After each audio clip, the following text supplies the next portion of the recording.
De 9 a 11, La Mañana de la Diaria. Conducción, Martín Rodríguez. Producción, Mariana Cianelli. La Mañana de la Diaria.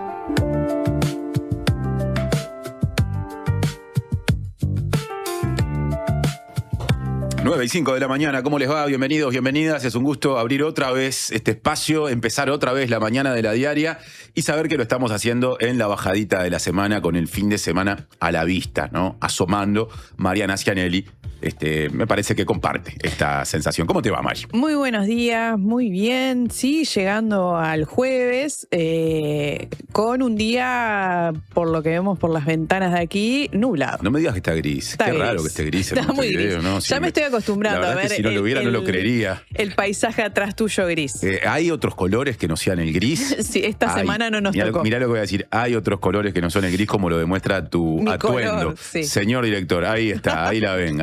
Ahí está Mariana Cianelli. Rojo llamativo. Sí, en rojo y blanco.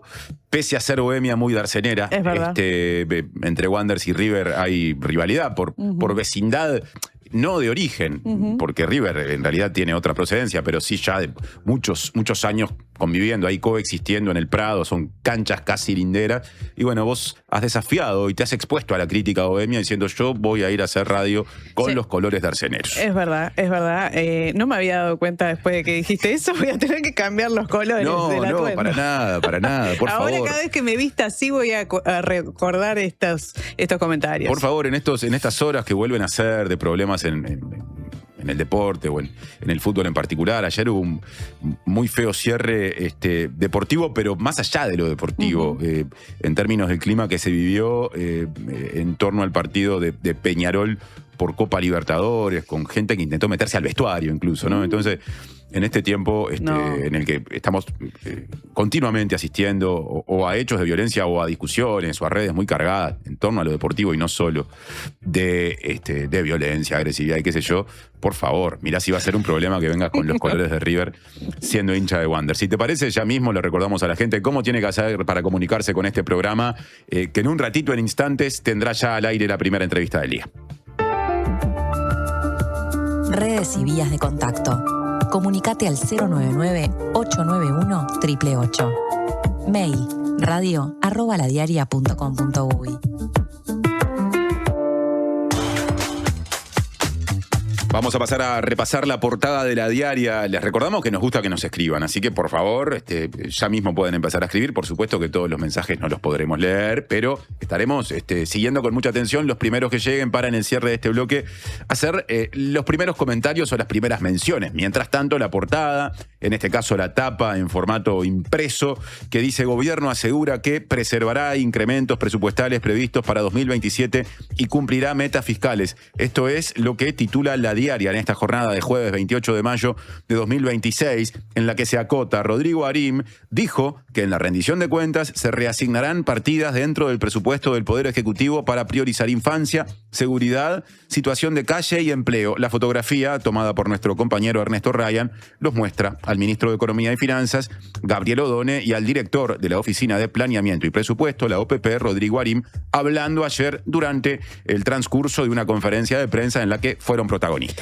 Odone dijo que el equipo económico estableció lineamientos políticos para la elaboración del proyecto de ley de rendición de cuentas y que quedó abierta, de todos modos, una instancia de trabajo bilateral entre los ministerios y el equipo económico. También dijo que los compromisos presupuestales establecidos justamente en la vigente ley de presupuesto nacional se mantienen, pero aseguró que se estableció asumir un gasto adicional para incorporar la recomendación surgida del diálogo social sobre protección y seguridad social de aumentar y unificar las transferencias monetarias para las infancias. O sea que la conferencia de ayer despejó las incertidumbres que había con respecto a que pudiera haber una rendición de cuentas o un proyecto de ley de rendición de cuentas gasto cero. Da la impresión de que esos incrementos van a ser muy puntuales y que, pese a que habrá algún margen de incremento, se va a desatar toda una discusión vinculada a reasignaciones que van a reforzar digamos, los recursos de algunos organismos y a quitarle recursos a otros. Así que la discusión política igualmente va a ser intensa. Sí, de hecho, se refirió sobre el tema el director de la OPP, Rodrigo Arim, que destacó que no se trata de una rendición de gasto cero, sino una rendición que preserva el compromiso con la programación financiera y fiscal que realizó el gobierno en el presupuesto quinquenal. Esto a nivel del Poder Ejecutivo. Un comentario asociado a algo que se definió en el Poder Legislativo a nivel parlamentario y que lo involucra a Odone. Se decidió cambiar la fecha del llamado a sala, o sea, la interpelación en la que el interpelante será el senador nacionalista Sergio Botana. Finalmente se va a desarrollar esa sesión en el Senado el lunes 22 de junio, ya que la fecha inicialmente prevista coincidía con el debut de Uruguay en el Mundial. El fútbol se había metido en la discusión política, desde la oposición decían el oficialismo fue pícaro, fijó la interpelación para una jornada en la que habrá una gran distracción de lo político, producto de que Uruguay va a jugar. Finalmente se llegó a este acuerdo.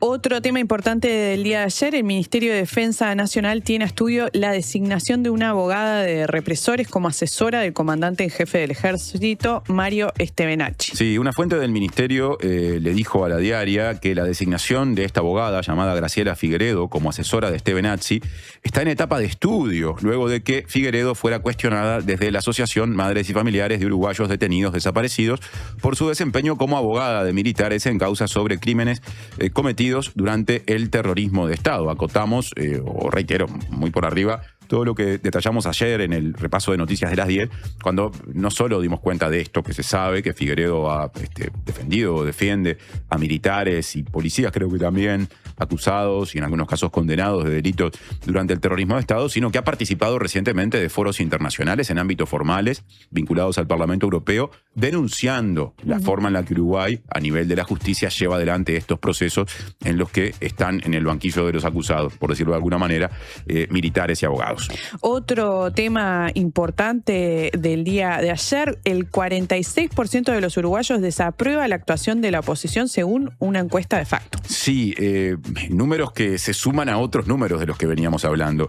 El director de Factum, que es Eduardo Botinelli, dio estos datos, lo hizo a través de BTV y remarcó que hay efectivamente una visión negativa sobre la actuación de la oposición. Vamos de nuevo, 46% de las personas encuestadas desaprueba la actuación de la oposición, 35% no está de acuerdo ni en desacuerdo, y 19%, o sea, menos de la quinta parte de las personas encuestadas, declaró estar de acuerdo con cómo la oposición está actuando. Botinelli explicó que el número de desaprobación de la oposición es similar, es igual al de la desaprobación del presidente Yamandu Orsi, y dijo que por lo general suele ser un número menor en el caso de la oposición, porque en realidad se le exige más al presidente de la República. Entonces estos datos llaman la atención. Al igual que con la desaprobación de Orsi, los niveles más bajos de aprobación de la oposición se dan entre los más jóvenes.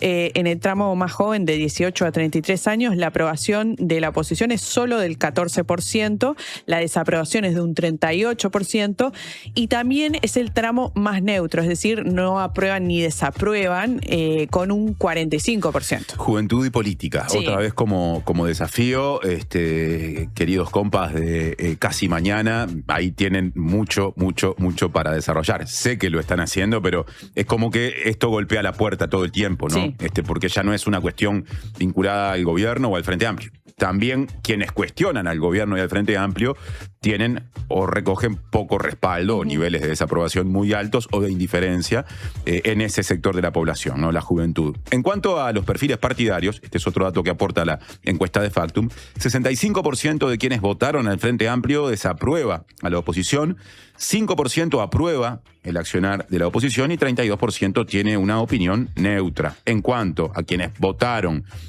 a los partidos de oposición, 29% desaprueba la gestión opositora en este momento, 37% la aprueba y 34% tiene una opinión neutra. Hasta aquí llegamos con el repaso de las 3 noticias que destacamos de los contenidos de la diaria, incluso de lo que a nivel informativo en distintos medios se está publicando y se está manejando por estas horas. ¿Con qué vendremos hoy en este programa? Bueno, la idea es darle continuidad ya mismo, en instantes, en 4 o 5 minutos, a una discusión que de alguna forma planteó o tomó fuerza a partir de un comentario público hecho por el presidente de la República, Yamandu Orsi. Esto de la laicidad en Uruguay. ¿Nos pasamos de mambo con la laicidad? Como declaró Orsi en una entrevista en el canal de streaming argentino Casillero Vacío. Bueno, uno de los abordajes, que de hecho ya ha estado en páginas y publicaciones de la diaria, es el de Nicolás Iglesias, que es licenciado en Trabajo Social, especialista en política y religión, y que justamente hablará sobre laicidad, pero también sobre el trabajo de las organizaciones religiosas, por ejemplo, en cuestiones asociadas a las adicciones, porque ese fue el ejemplo que Orsi puso en esa declaración que dio, y también del vínculo del Estado con todo esto. También vamos a recibir a Martín Otegui, periodista de ciencia, para hablar de una nota que publicó en la diaria Fin de Semana, que recomendamos, acerca de lo siguiente, a ver si lo digo bien. ¿Existió el Puma de la Tahona? ¿Existió o no? ¿Existió o no? Qué pregunta, ¿eh? Esto, como vos decías, viene de la diaria de Fin de Semana. Una vez más, Martín hizo una gran nota que se aproximó a la respuesta a esa pregunta. Es una pregunta de difícil respuesta. Mucha gente dice haber visto un Puma o directamente o a través de algún supuesto video, pero en realidad una de las cosas que la nota deja en claro es que una parte importante de todo eso que se dice está basada en elementos que no son probatorios. Hay por lo menos un elemento que podría serlo, pero que no se ha difundido públicamente. Y lo otro que aporto es que independientemente de si existe o no, en caso de que exista, y esto me parece que es lo más valioso, una de las cosas más valiosas de la nota, se plantea un escenario inquietante en el sentido de, todo lo que a Uruguay le falta al momento de regular. Por ejemplo, la tenencia de determinados animales, porque ahí una de las posibilidades que surge es que si el animal existe... ¿De dónde salió? Claro.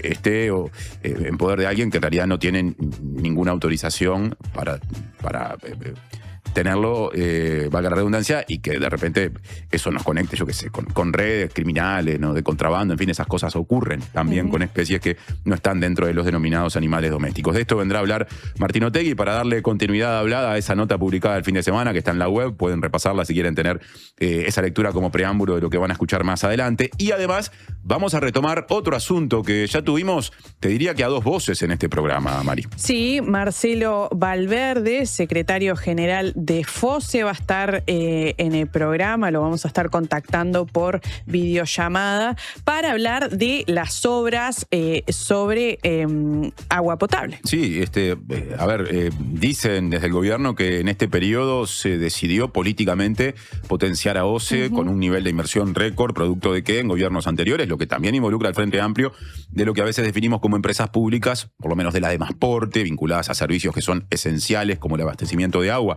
y también el saneamiento, había sido la más rezagada. Surge claramente esa conclusión cuando se compara el rol que ha tenido, la inversión que ha recibido ANCAP ante el UTE en los últimos años incluso, con el de OCE. El tema es que esto amerita distintas lecturas. Hace capaz que poco más de un mes estuvo acá el presidente de OCE, Pablo Ferreri, tuvo una mirada obviamente muy positiva al respecto de lo que el gobierno se propone, una mirada distinta, con mucha crítica, aportó Raúl Viñas, integrante del Movimiento por un Uruguay Sustentable, el MOVUS, que vino poco después de la visita de Ferreri. De hecho, se interesó en participar porque mandó un mensaje el día que Ferreri estaba acá.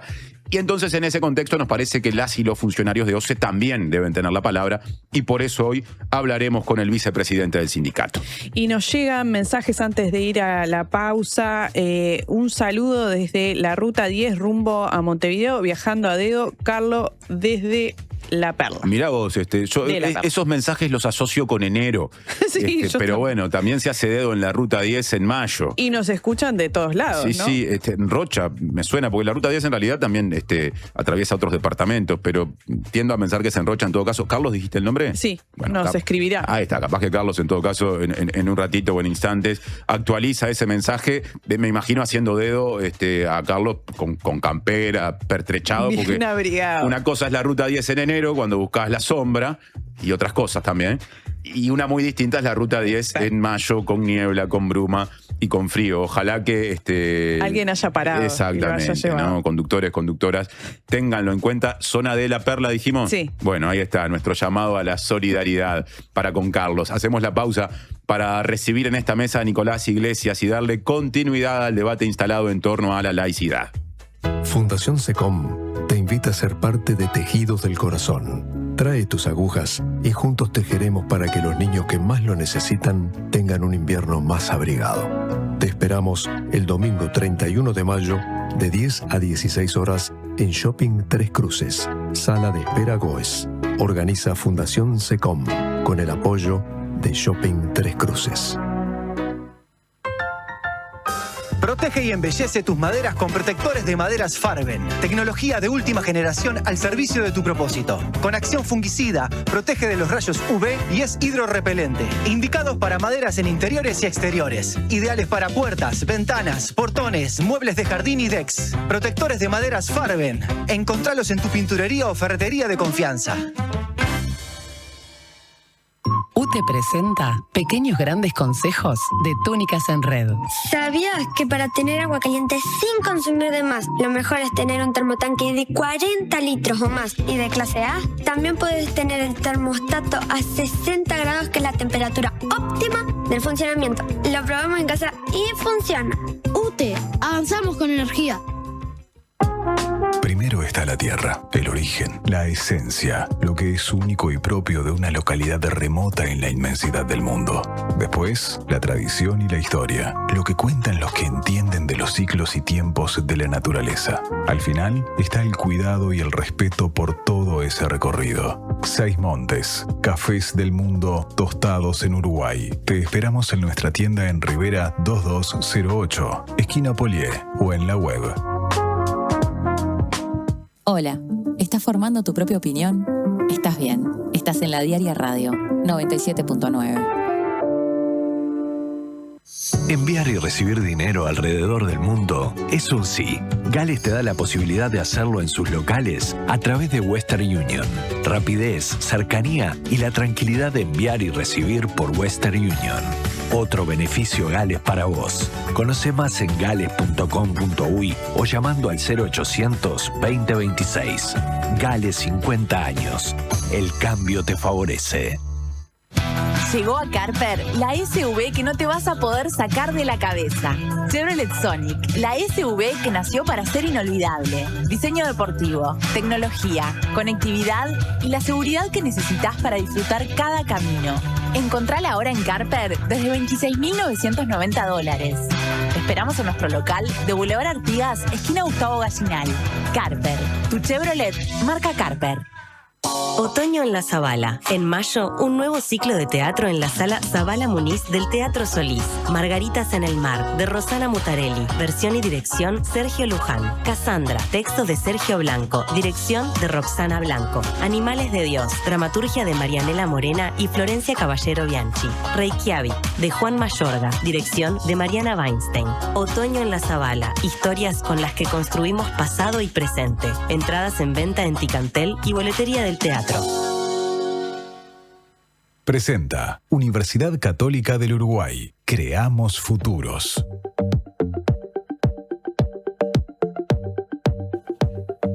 ...9:22 de la mañana, 9:22 de la mañana de La Diaria, digámoslo bien. El 14 de abril, la Junta Nacional de Drogas organizó el encuentro Construir Comunidad, diálogo entre Estado y comunidades de fe.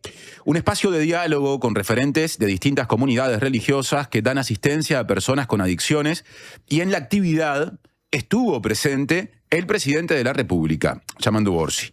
Un mes después, más o menos, Orsi dio un paso más y habló sobre adicciones, religión y también laicidad en el canal de YouTube Casillero Vacío. Uruguay, dijo ahí, es un país súper laico, pero nos fuimos de mambo, me parece. Subestimamos la espiritualidad. ¿Sabés dónde lo ves? Preguntó y respondió.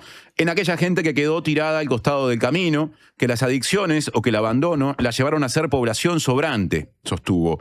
Este hecho tomó mayor notoriedad que el anterior y generó discusiones aún vigentes. Bueno, vamos a hablar de esto con Nicolás Iglesias Schneider, que es trabajador social, que se ha especializado en el estudio del vínculo entre política y religión, se interesó por estos hechos que mencioné, la actividad de abril, lo que dijo Orsi en mayo, y los abordó recientemente en una postura publicada hace 6 días en La Diaria, titulada Laicidad, drogas y comunidades de fe, una discusión impostergable, que es solo uno de los contenidos publicados al respecto en La Diaria, ya que también ha habido otras columnas sobre esta discusión, con otros posicionamientos, e incluso el asunto fue abordado por Natalia Ubal hace bien poco en este programa, en la columna de Natalia, el informe de Natalia del lunes pasado. Pero ahora es tiempo de hablar con Nicolás Iglesias, que ya está en la mesa de la mañana de La Diaria. ¿Cómo andás, Nico? Muy bien, Martín, buenos días. Una alegría estar acá, poniéndole un poco de luz, quizás a un día gris, en un tema que está en la discusión pública de una manera que hacía tiempo no estaba.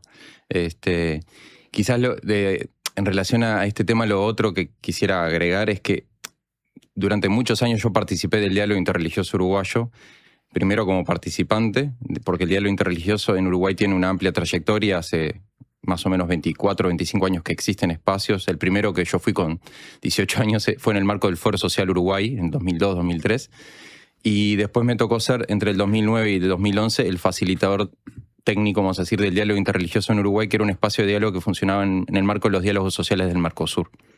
Pero lo que pasó el 14 de abril, que tuvo también como una novedad, que fue la primera vez que un presidente de la República, en la historia del Uruguay laico, escucha a diversos líderes religiosos tomar la palabra. Por más que él no tomó la palabra en ese momento, sí se tomó el tiempo de escuchar a los 10 líderes religiosos con sus diferentes aportes, que la pregunta sobre la cual conversamos, pues yo estaba ahí como facilitador de esa mesa, era cuál era el aporte a la construcción del tejido social que hacía cada una de las comunidades religiosas. Había afroumbandistas, evangélicos, musulmanes, mormones, adventistas, católicos, judíos, charrúas, budistas. O sea, era la primera vez que había un diálogo interreligioso bien amplio y que un presidente se sienta a escuchar las posturas y las opiniones. Digo, porque eso es un dato también que es un símbolo, también un gesto de escucha que es interesante.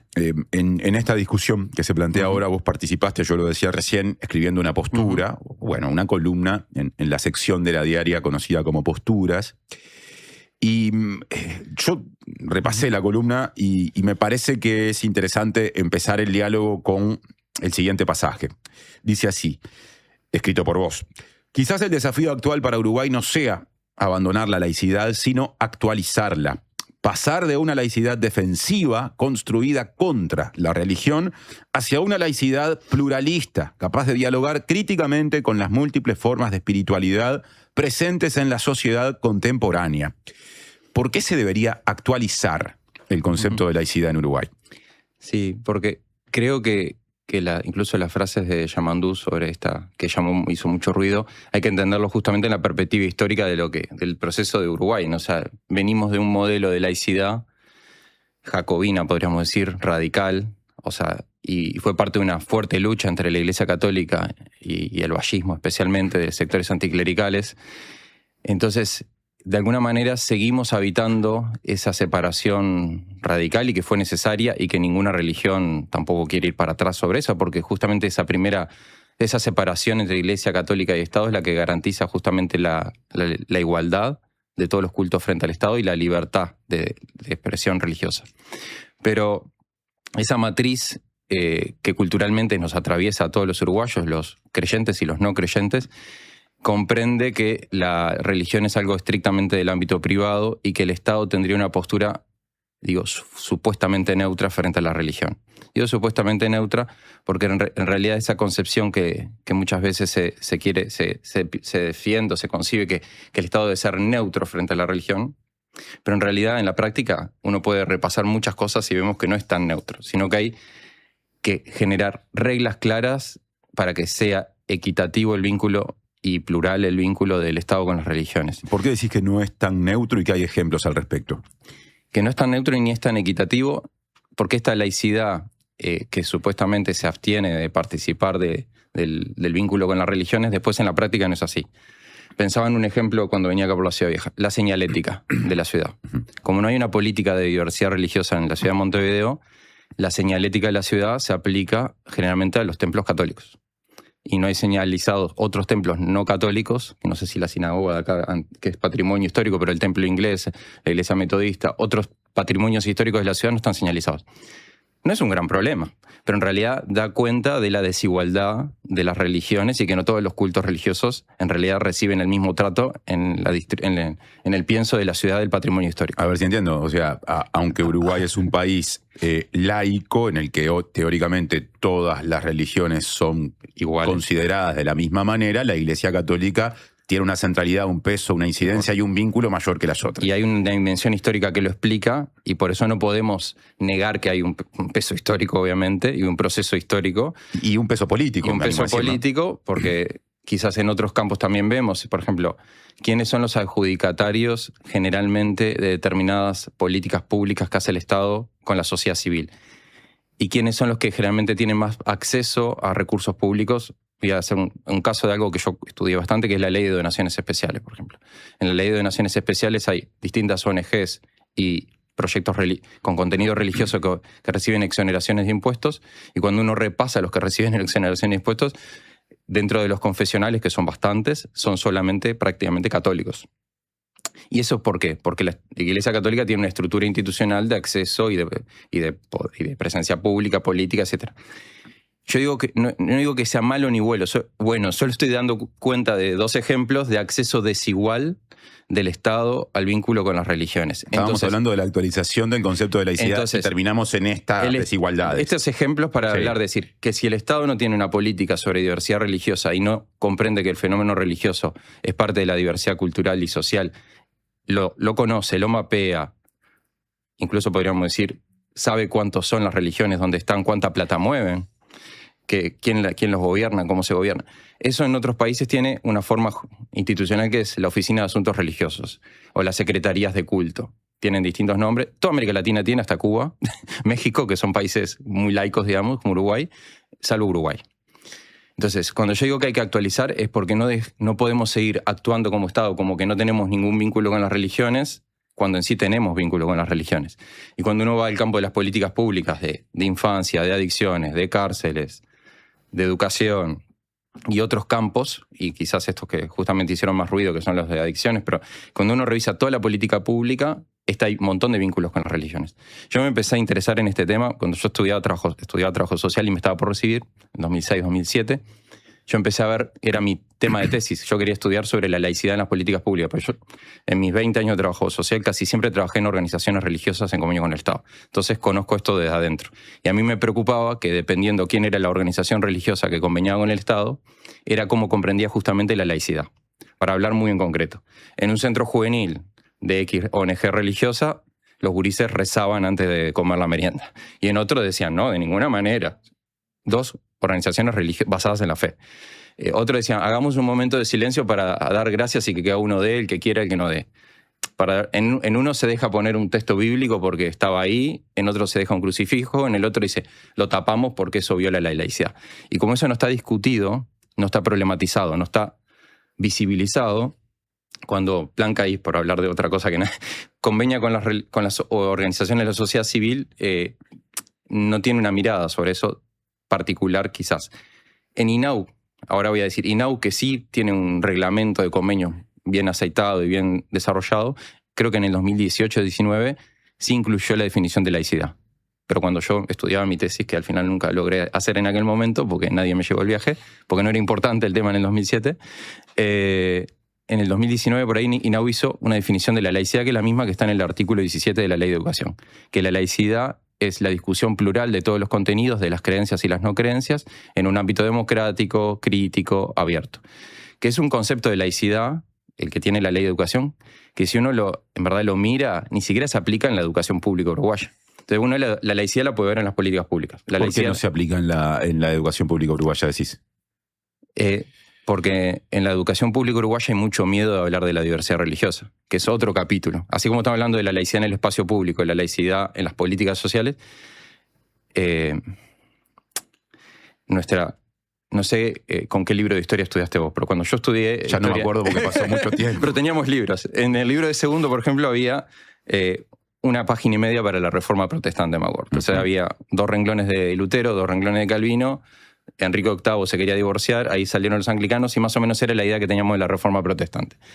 Pero en realidad no hay un abordaje de historia de las religiones y de comprensión de la diversidad religiosa necesaria para vivir en un mundo plural, con guerras en nombre de la religión y en nombre de Dios. O sea, no podemos entender el mundo en que vivimos si no entendemos la historia de las religiones y el vínculo cultural, político, migratorio, cómo se conformó este país. O sea, en Uruguay los profesores, y especialmente las maestras y los maestros, están tan matrizados con la laicidad jacobina que, bueno, a mí me tocó un día acompañar a mi hijo de 5 años en la sala de educación pública de una escuela semirural donde yo vivo. Y el maestro le iba preguntando a los niños qué hacían, bueno, qué habían hecho el fin de semana. Uno había ido de paseo y otros habían visto un accidente. Y el maestro comentaba y reflexionaba sobre eso. Y hubo una situación que a mí me impactó mucho. Un niño dice, porque era fin de año, yo armé el arbolito de Navidad. Y el maestro le dijo, que es un maestro divino, que no lo voy a nombrar, pues es un ex, dijo, yo de eso no te puedo comentar nada. Y yo creo que ese ejemplo de este maestro con niños de 5 años es justamente la laicidad que niega la religión. Los maestros no se sienten habilitados a hablar de diversidad religiosa porque tienen miedo de ser... O a veces no tienen las herramientas de formativas, porque en el IPA o en Magisterio no estudiaron historia de las religiones, y porque se considera que eso sería traer la discusión de lo religioso al aula. Entonces, yo en un momento me acuerdo cuando había salido todo el tema de educación sexual integral, yo decía, qué bueno que podemos hablar de diversidad sexual, que podemos hablar de esto que también es parte de la vida de las personas, de la identidad de género, pero ¿cuándo vamos a hablar de diversidad religiosa en el aula? Porque eso sigue siendo un tabú. Esta columna está inspirada en la discusión que se plantea, entre otras cosas, por el comentario público que hace Orsi en una entrevista que cité al comienzo. Obviamente aquí hay una cuestión que es conceptual, que pasa también por el terreno de las ideas, y después hay cuestiones concretas que bajan a política pública, decisiones políticas que se toman. De repente en el comienzo terminamos yendo a ejemplos de distintas cosas que vos entendés no funcionan como deberían funcionar, y nos escapamos un poco o nos perdimos de algunos elementos conceptuales a los que yo quiero volver. ¿A qué voy? Cito otra vez el pasaje ya leído de la columna que vos publicaste hace 6 días en La Diaria. Decís que hay que pasar de una laicidad defensiva construida contra la religión hacia una laicidad pluralista. Sin embargo, cuando empezaste a poner ejemplos de lo que entendés que no funciona bien, pusiste muchos ejemplos en los que, en todo caso, se puede hablar de omisiones del Estado que hacen que incluso entre las religiones hayan desigualdades. El Estado, ¿cómo debería conducir este proceso, según lo que vos entendés que hace falta, sin caer en un rol persecutorio? Es decir, ¿cómo podría ordenar estas cuestiones? Hablaste de esa dependencia que existe en algunos países, que en Uruguay no existe. ¿Qué mecanismos tiene hoy el Estado para regular algunas de esas cosas? El Ministerio de Educación y Cultura, con todo lo que hace con respecto a organizaciones de la sociedad civil, asociaciones civiles, ¿hasta dónde llega con lo religioso? Sí. El Ministerio de Educación y Cultura tiene una estructura muy pequeña, que es la parte de registros, que se encarga de todas las asociaciones civiles del Uruguay. Que cuando yo recuerdo haber ido a pedir información, cuando participé activamente de las denuncias por las violaciones de derechos humanos de los hogares Veraca, recuerdo haber escuchado y visto que había 4 o 5 funcionarios para esa área. No sé cómo es la situación ahora. Pero es muy débil la capacidad del MEC de controlar, supervisar, registrar, acompañar, mapear las asociaciones civiles en generales. Y hubo un censo que el MEC propuso, creo que fue en el 19. O sea, hay un censo reciente y sé que hay un gran porcentaje de esas miles de asociaciones civiles, no quiero dar el porcentaje exacto, pero un buen porcentaje de las asociaciones civiles sin fines de lucro del Uruguay son iglesias. Un área es el MEC, pero es un área muy débil de control, la que existe. Otra área que se ha metido con este tema es la Senaclaf, por el lado del lavado de activos, que es otro capítulo re interesante, que nos vamos muy de foco. Pero es otra pata que controla también. Y el proceso que está haciendo la Junta Nacional de Drogas es la primera vez que hay una actitud, de lo que yo conozco, proactiva. Quizás en cárceles hubo también, en el 2012-11, en la inauguración del INR, el Instituto Nacional de Rehabilitación, con la reformulación del instituto, se elaboró un protocolo para la atención de la vida religiosa en las cárceles. O sea, cuáles son las reglas de juego, los marcos de convivencia para una laicidad plural, que es lo que yo estoy en relación a lo que vos estás diciendo. O sea, el Estado no niega que las religiones van a la cárcel. El Estado dice, bueno, a ver, si las religiones son la mayor presencia de la sociedad civil adentro de las cárceles, para las personas privadas de la libertad son un vínculo, son una referencia, ¿cómo ordenamos esta presencia de la religión en la cárcel? Eso hubo un proceso y se llegó a un protocolo. Ahora la Junta Nacional de Drogas está haciendo un proceso parecido, por llamar protocolizar, generar un piso común, una base mínima de derechos humanos y respeto, discutir justamente cuál es el marco de laicidad, porque en sí las comunidades religiosas cumplen un papel importante, tienen mucha presencia en el tema de adicciones, y la Junta buscó, aparte de ese encuentro con el presidente, hubo un espacio de un día y medio en el que yo participé como capacitador, de escuchar qué están haciendo las comunidades religiosas en tema de adicciones, primero escuchar y construir con ellas ciertos acuerdos mínimos, porque hay prácticas muy diversas en ese mundo. Entonces, ¿qué puede ser el Estado? Primero es no negar que lo religioso está en lo público, no negar que la religión es parte de las políticas públicas, porque si hacemos como que no existe, en realidad nos perdemos. Después, las situaciones abusivas o que podemos considerar violatorias de la libertad de la persona y de la libertad de conciencia y todo eso pasa cuando uno finge que eso no existe. Si el Estado tiene una mirada proactiva y de marcar límites y decir esto sí, esto no, con estas reglas podemos conveniar y si no respetamos estas reglas no podemos conveniar, no podemos acordar. Yo creo que es ahí hacia donde hay que caminar. Pero el Estado no tiene ninguna estructura especializada que conozca el mundo religioso y eso genera problemas después en muchos niveles. No solo para la Junta Nacional de Drogas, que tiene que hacer una lista de cuáles son las chacras religiosas porque no existe, sino que el MEC muchas veces tiene dificultades. Y esto que te dije de la señalética de la ciudad es también un ejemplo. En verdad, no es que se ha sesgado lo de los que están en urbano de la intendencia, sino que no tienen quizás la información sistematizada de cuáles son los patrimonios religiosos, históricos, culturales.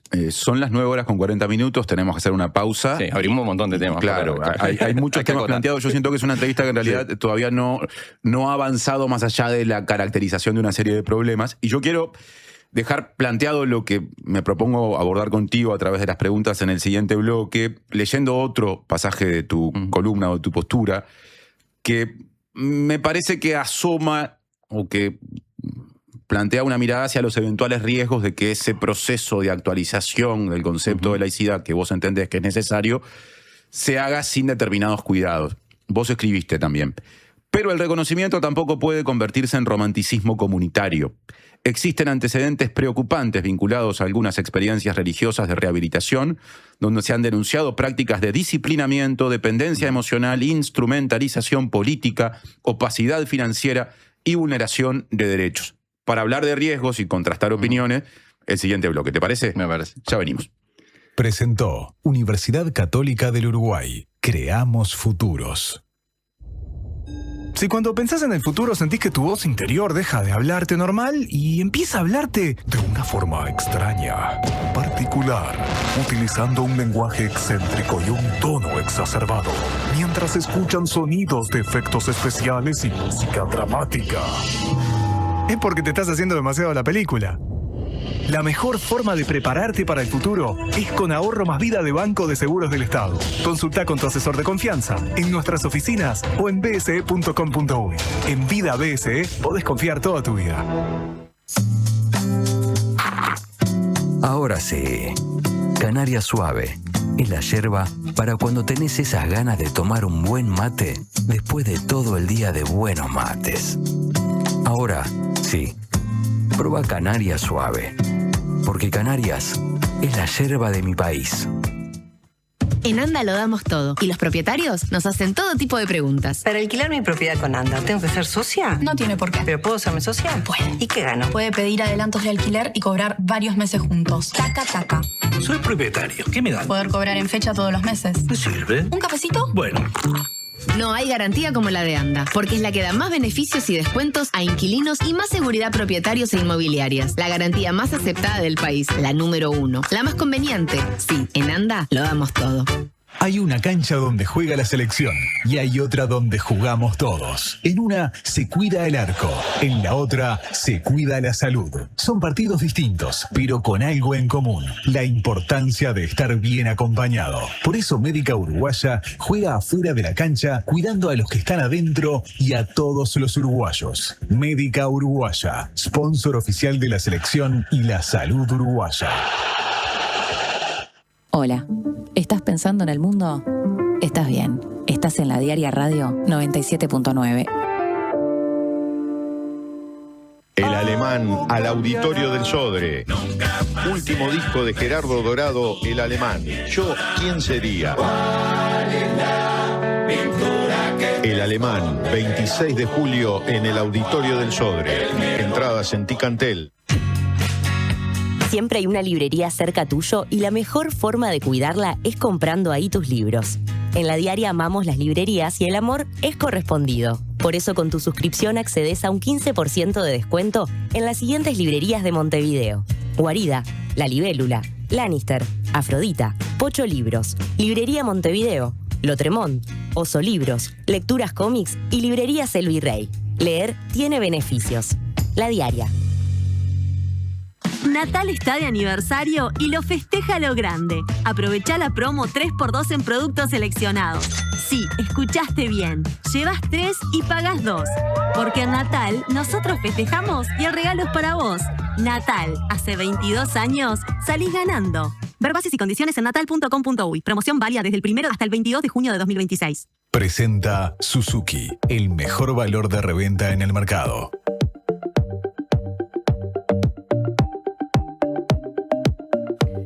Nueve 9:45 de la mañana de La Diaria. Estamos compartiendo la primera entrevista del día. El entrevistado es Nicolás Iglesias Schneider, que es profesional en trabajo social y se ha especializado en el estudio del vínculo entre la política y la religión, dicho de un modo amplio.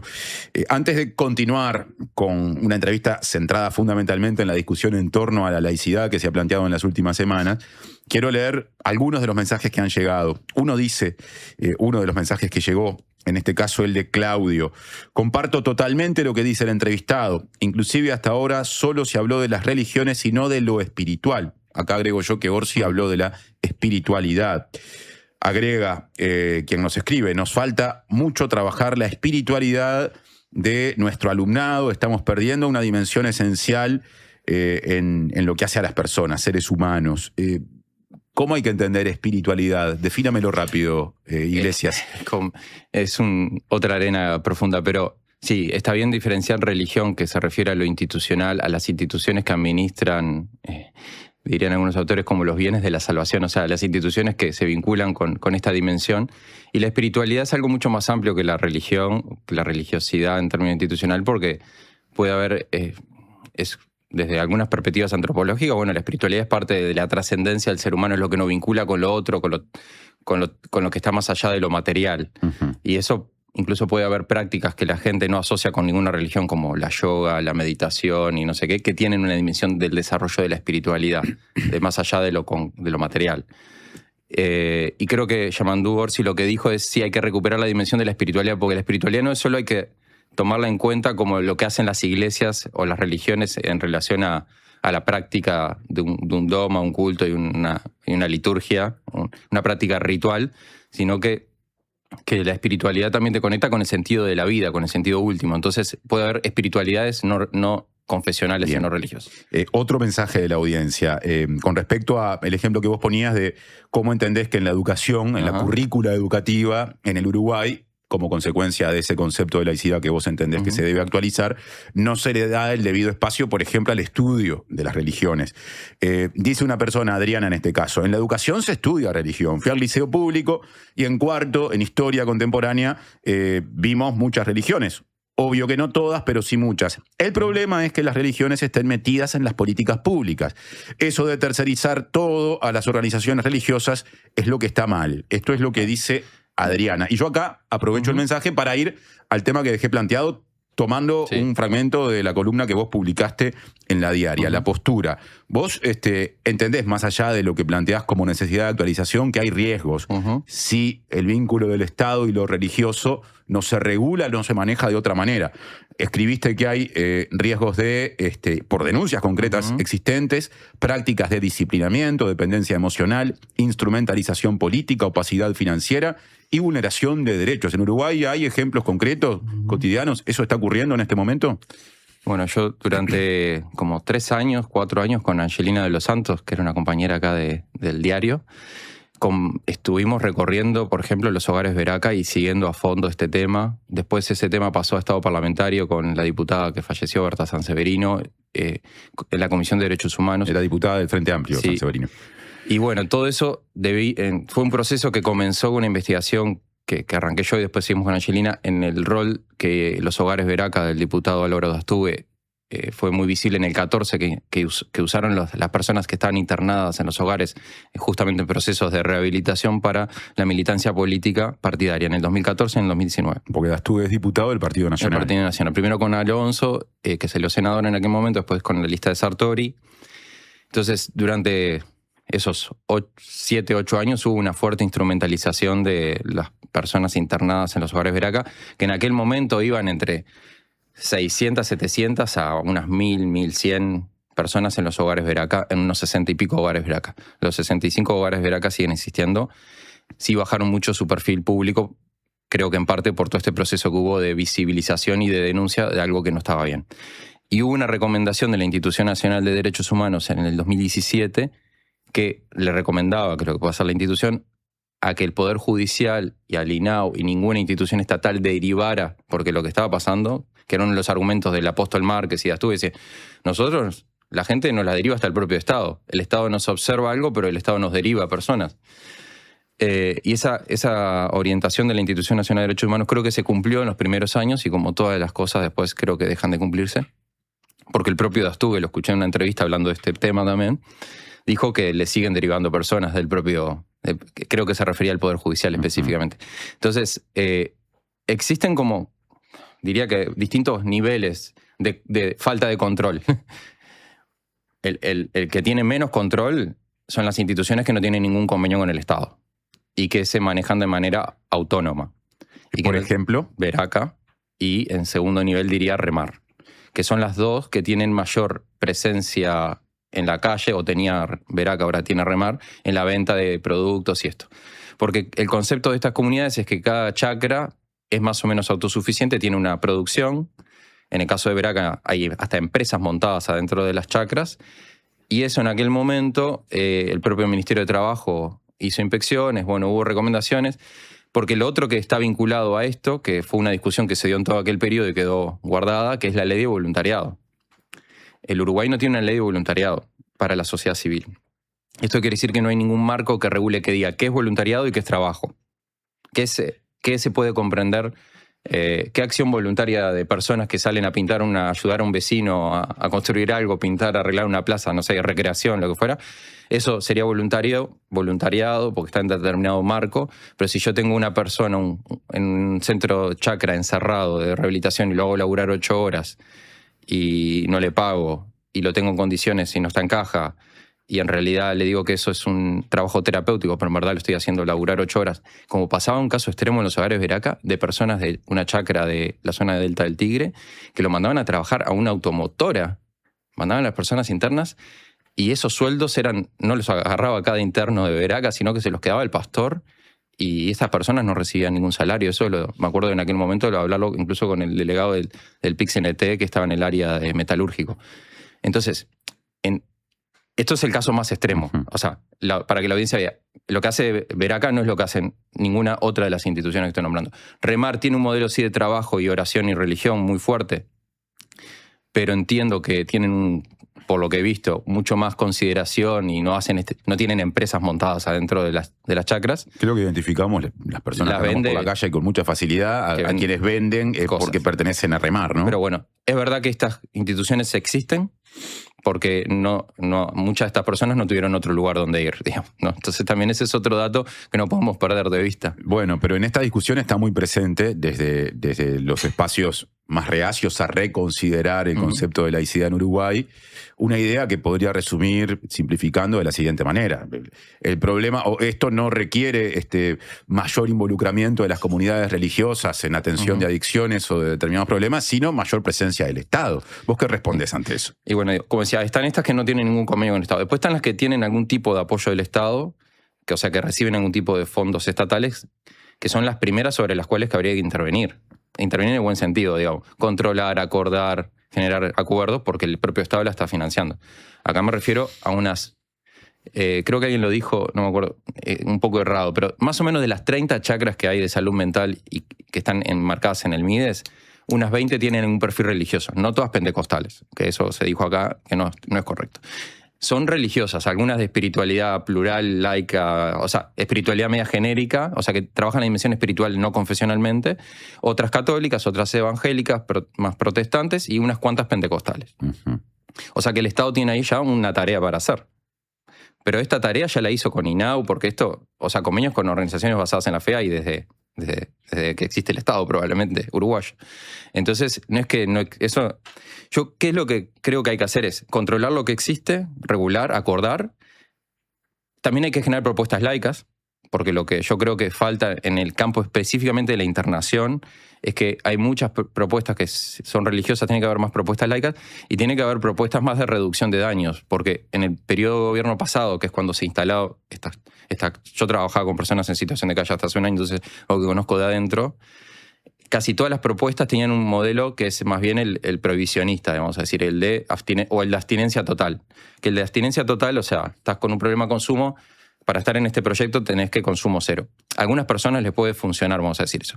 Pero hay otras perspectivas, que es la reducción de daños y riesgos, que es la que la Junta más bien promueve, que yo creo que tiene que haber más propuestas en esa línea. Y yo creo que no es una cuestión que el Estado no va a poder abordar, esa también es otra la realidad. El Estado no va a poder abordar todo lo que las comunidades religiosas hacen hoy. Eso me parece que en el plan, yendo más a lo concreto, es difícil pensar hoy que el Estado se vaya a hacer cargo de lo que las religiones hacen.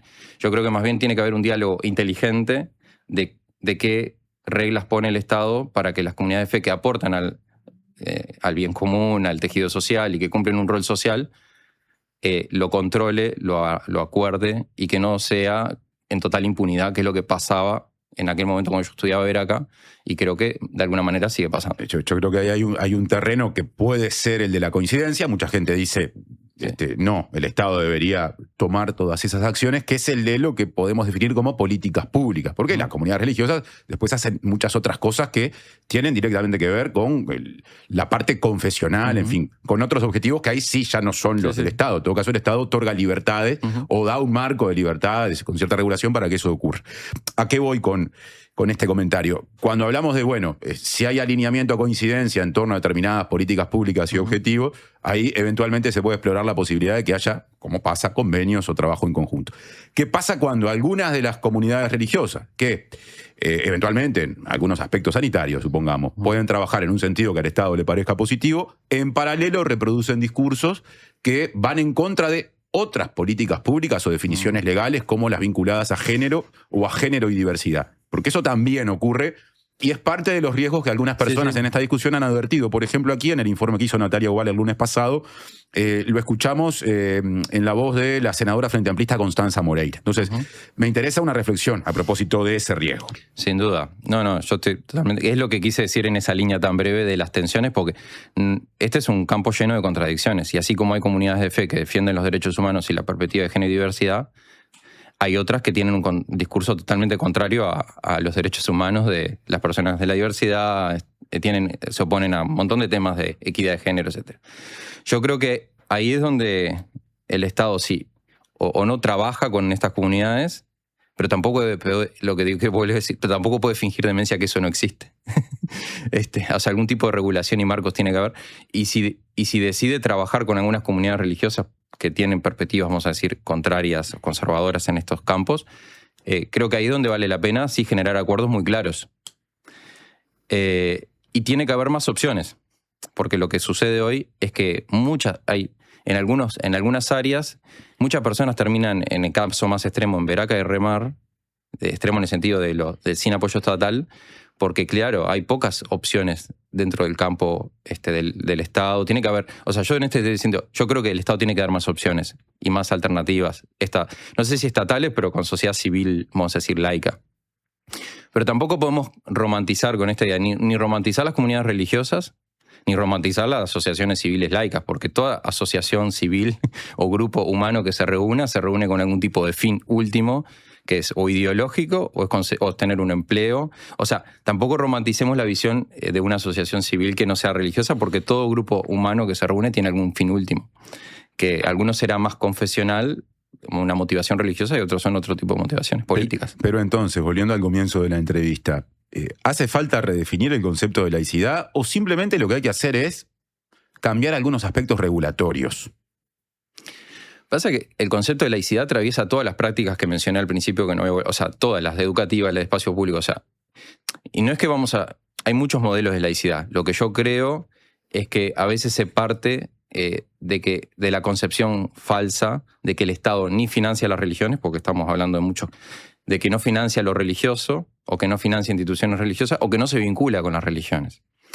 Entonces, eso es lo que hay que poner primero visible para decir, trabajarlo críticamente. Porque hay un acceso desigual a lo público, a lo político, a lo económico. Entonces,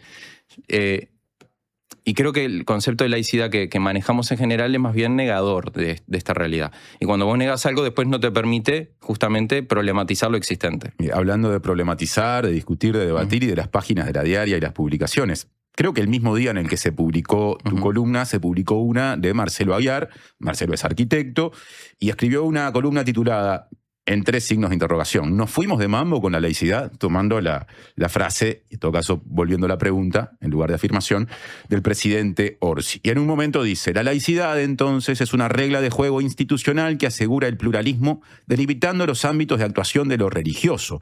El Estado no adopta ninguna religión, pero tampoco persigue la fe. Simplemente la deja actuar libremente en el ámbito privado y comunitario. Y luego cita el artículo 5 de la Constitución de la República y dice, todos los cultos religiosos son libres y el Estado no sostiene ninguna religión o religión alguna.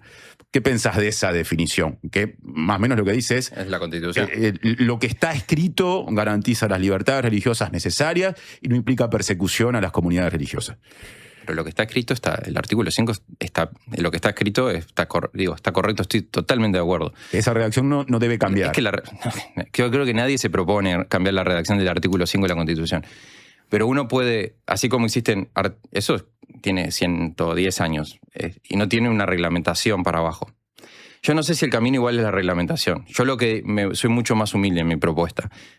Creo que lo que el Estado debe hacer primero es conocer el mundo religioso, mapearlo, entenderlo, supervisarlo, en lo que corresponda supervisarlo, dialogar con él, porque la laicidad que escucha y dialoga, que fue más o menos en la línea de lo que Jorge Díaz o Rossi hablaron, o sea, un Estado que tiene una laicidad, vamos a decir, inteligente, es una laicidad que escucha y que ve que en las comunidades y en los barrios y en los problemas sociales más delicados de nuestro país, cárcel, adicciones, calle, suicidio, etcétera, desigualdad, están las comunidades religiosas.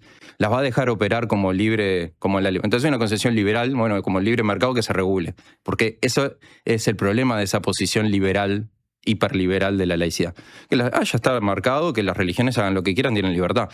Y en realidad sabemos que el mundo es desigual, tenemos un proceso histórico, entonces las religiones no se vinculan en planos de igualdad y las religiones no actúan en planos de igualdad. Y es donde yo creo que el Estado, no es que tenga un Estado de estatista regulador, porque si no incluso las religiones decían, ¿qué querés que el Estado nos controle? Yo sé que está ese miedo, pero voy por eso un paso mucho más humilde, que es que el Estado conozca, mapee, dialogue, construya marcos y acuerdos de convivencia con las religiones que sean más inteligentes y con un piso de derechos humanos. Para cerrar la entrevista, Nicolás, ¿cómo interactúa con esta discusión, sobre todo en los sectores que pueden ser reacios a reconsiderar lo que se entiende por laicidad? ¿Cómo pensás que interactúa el auge de religiones con un componente muy conservador en el sentido de su mirada social, a veces aliadas a derechas extremas o ultraderechas en la región? El ejemplo brasileño seguramente sea el más fuerte, con el auge del neopentecostalismo, que se dice que cada vez avanza más, incluso sobre la población históricamente católica de un país muy religioso como Brasil, donde hay también otras manifestaciones religiosas que a veces son señaladas de estas que estoy mencionando. Entonces, ¿eso está pesando, está quitándole amplitud a la discusión? Es para todo. Sin duda que acá cuando uno conversa de religión en Uruguay se activan determinados anticuerpos o como cosas muy identitarias. El vallismo, que ya hablamos, el vallista, el racionalista, el positivista duro y la tradición de cierta mirada de la izquierda que reduce a las religiones el opio de los pueblos, que es lo que dije también al comienzo de la columna, que ve que toda religión es enajenante de la realidad social y piensa que todo lo religioso es el Bolsonaro y el neopentecostalismo o el mesianismo de Milei o del trumpismo. Y se pierde un montón de otras expresiones que son defensoras de la vida y los derechos humanos. Entonces, sin duda que cuando uno pone este tema sobre la mesa, esas concepciones están ahí y surgen como los miedos, que son miedos legítimos, porque así como conté, también en Uruguay hemos vivido un avance de ciertos sectores religiosos en la política partidaria y un uso de ciertos partidos políticos del discurso religioso para atacar la agenda de derechos. Entonces, son miedos que son legítimos. Pero yo creo que lo que no tenemos que hacer es no dialogar con este fenómeno, porque si no, nos perdemos generar una sociedad que pueda convivir en pluralidad. Fue una experiencia re interesante esta de la Junta, porque sí, es verdad, en el diálogo ese había gente que había estado en el otro lado de la vereda de la militancia en temas de diversidad y género. Pero hablamos en ese momento pudimos un día y medio hablar de otras cosas en las que sí estamos de acuerdo, pero sin fingir demencia, que lo otro no existe, que lo otro existe como debate. Yo creo que el debate hay que darlo y hay que construir acuerdos, si no... los temas son muy graves, el de cárcel, el de drogas, el de calle y todo eso, como para decir que lo va a hacer solo el Estado. Me quedo con ese último concepto como cierre de la entrevista. Muchas gracias, Nicolás, por la presencia, por la visita a la mañana de la diaria. Muchas gracias, Mar. Hacemos una brevísima pausa. Viene Mariana Cianelli, después estará Martín Otegui para darle continuidad a una nota de ciencia que tuvimos en la edición de fin de semana. Y al cierre del programa, en la última media hora, hablaremos de agua potable y saneamiento con la mirada de FOSE, el sindicato de quienes trabajan en la OSI. Presentó Suzuki. Tu nuevo auto ya tiene un comprador. Hola, soy Agustín de Paysandú. Quería pedirle si pueden pasar la canción esa que dice te busqué en mi auto rojo a las 6. Bueno, un saludo a mi vieja y a todos los que están escuchando. Ah, y si alguien vende un Celerio, que me tire un mensajito por favor al 098-723. Cuando compras un Suzuki 0 kilómetro, los futuros compradores vienen incluidos. Lleva al tuyo vos también y asegurate la reventa. Visítanos en suzuki.com.uy o en cualquier concesionario del país. Suzuki te entiende. ¿Qué es mejor? ¿La hamburguesa o el choripán? ¿La Rambla o el parque? Nosotros no sabemos. Lo que sí sabemos es que para cobrar tu sueldo, mejor en tu banco. Es mejor porque abrís tu cuenta 100% online y porque tenés la nueva tarjeta internacional Brow Recompensa Mastercard Débito. También es mejor porque tenés adelanto de sueldo sin intereses. Y es mejor porque tenés la seguridad y confianza de siempre en el banco de siempre. Abrí tu cuenta sueldo a través de eBrow. Te lo repito, tu sueldo mejor en tu banco. Banco República, nuestro banco país. Infórmese sobre la garantía de depósitos en su institución de intermediación financiera o en www.copap.org.uy o vía infocopap@copap.org.uy. Homeopatía Olivencia. Idóneos en elaboración de fórmulas homeopáticas y florales. Logra el bienestar físico y emocional de forma natural. Olivencia te escucha. Comunicate al 099-471074 o visita nuestra web olivencia.com.uy. Subí el volumen. Llegó la diaria Radio a la FM en el 97.9. Fundación SECOM te invita a ser parte de Tejidos del Corazón. Trae tus agujas y juntos tejeremos para que los niños que más lo necesitan tengan un invierno más abrigado. Te esperamos el domingo 31 de mayo de 10 a 16 horas en Shopping Tres Cruces, Sala de Espera Goes. Organiza Fundación SECOM con el apoyo de Shopping Tres Cruces. Tierra de Mujeres es una iniciativa del Instituto Nacional de Colonización para facilitar el acceso de las mujeres a la tierra. La propuesta incluirá unidades de producción familiar y grupal. El cronograma de talleres informativos y los detalles de los llamados se publican en colonización.com.uy. Tierra de Mujeres es un compromiso asumido en la política sectorial de género en el agro. Instituto Nacional de Colonización. Tierra para vivir y trabajar en el campo. Prevení problemas de audición. Evita usar auriculares a volumen alto por tiempo prolongado. Alterna con otros dispositivos. Prevení. Preasociate a la Española. 1920-1234 o preasociate.com.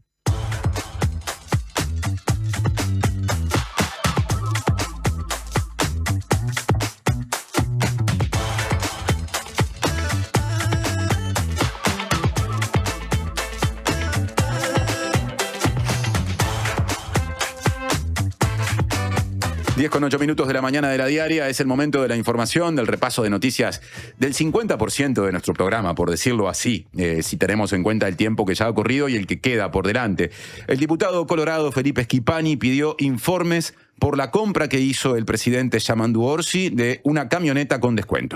El pedido de informes dirigido a Presidencia de la República solicita conocer quién tomó la decisión de utilizar un vehículo de la marca Hyundai para la ceremonia de Asunción, teniendo en cuenta el descuento que se le hizo al presidente Yamandu Orsi antes de su asunción en la adquisición de un auto. El diputado colorado Felipe Schipani, en su cuenta de X ayer, dijo que las fuentes de Presidencia que el auto que usó el presidente para el desfile del 1 de marzo es de Oliva Automotores y que queda demostrado en el video de cómo se adaptó el vehículo y en el posteo realizado desde la cuenta de Instagram de la automotora. Bueno, yo tengo la impresión de que si no contextualizamos es difícil entenderlo. A ver, hay, como dijimos ayer, se habla de dos autos, el que usó Orsi el 1 de marzo, que es un auto que dice el gobierno lo prestó, la palabra que se empezó a usar, las respuestas del gobierno de las últimas horas, la empresa Fidocar, y uno que Orsi compró en una automotora llamada Oliva Automotores. ¿Cómo lo compró con descuento? Schipani quiere saber si hay vínculo entre lo uno y lo otro, es decir, si a cambio de usar un auto, porque son de la misma marca, el 1 de marzo, de esa grifa, Orsi después adquirió un auto más barato, o adquirió antes, unos días antes, un auto más barato en esa automotora. La respuesta del gobierno venía siendo, como lo dijimos ayer, son dos firmas distintas las proveedoras, pero ayer Schipani, sin perjuicio del pedido de informes que hizo, eso ya está tramitado, mostró un video y lo publicó en las redes sociales, donde se ve que en la camioneta que supuestamente se adaptó para la ceremonia del 1 de marzo está el logo de Oliva Automotores. Entonces eso entraría en contradicción con la respuesta de Presidencia de que provendrían de empresas distintas. Ante esto, Presidencia también respondió ayer. Sí, Presidencia lo que explicó fue que en realidad se hizo el acuerdo con Fidocar y que no tiene ninguna incidencia en qué hizo Fidocar o a quién le solicitó ese auto para la Asunción. Ahí está, y con esto cerramos este tema, nos lleva a hacer la siguiente aclaración. Fidocar es representante oficial a nivel del país de la marca Hyundai, pues los vehículos en cuestión son de esa marca, y Oliva Automotores es una concesionaria, ¿no? Lo que dice el gobierno es, si cuando Fidocar nos prestó el auto, tocó la puerta de Oliva para que le dieran esa unidad, no es un asunto nuestro. Exacto. En todo caso, no lo dicen así, pero lo que se termina planteando es que termina siendo una casualidad la eventual... el eventual origen de ese vehículo asociado a esa automotora, con el hecho de que Orsi también es cliente de esa automotora. Veremos qué se le responde luego por escrito a Schipani cuando esté ese pedido de informes respondido, cosa que todavía no ha ocurrido. Exacto. Otro tema importante, el gobierno suspendió el cobro de jubilaciones a 4 militares prófugos. Sí, el Ministerio de Defensa Nacional decidió justamente ejecutar esta suspensión del pago de las jubilaciones de 4 militares que actualmente están prófugos de la justicia por causas vinculadas a violaciones de los derechos humanos durante el terrorismo de Estado. Esto lo informó TV Ciudad y lo confirmó La Diaria con fuentes judiciales, Mari. Sí, la decisión del Ministerio de Defensa responde a distintas órdenes judiciales provenientes de distintos juzgados que avalaron el pedido del fiscal especializado en delitos de lesa humanidad, Ricardo Percivale, quien presentó un escrito en cada uno de los casos reclamando a la Dirección de Retiros y Pensiones de las Fuerzas Armadas la aplicación de un artículo, el 127 de la Ley 16.170, que establece que en caso de no acreditar la existencia transcurrido un año de acaecida la última, se procederá a la baja de la pasividad. Esto es un mecanismo para justamente lograr que de un total de, lo hablábamos hace unos programas, de 15 actualmente militares prófugos, dejen de percibir la jubilación en el exterior y con eso sustentar su vida. Y hago una aclaración más. Percivale también detalló a La Diaria que en realidad, si bien se dio de baja a los 4, lo que él está buscando con estas acciones es que se él entiende que hay más militares que están cobrando la jubilación y que se le dé baja a todos. Además presentó un oficio ante el Ministerio de Relaciones Exteriores. ¿Cómo es eso? Sí, presentó un oficio para que notifique a Interpol en el caso de que alguno de los militares prófugos de la justicia uruguaya se presente ante el consulado. Esto quedó en evidencia después del último caso de Roberto Freddy Amorín, que en febrero se presentó a un consulado para tramitar la fe de vida. Bueno, en ese caso tendría que actuar la Interpol. Ahora cambiamos de asunto porque en las próximas horas habrá novedades con respecto a la tarifa de los combustibles.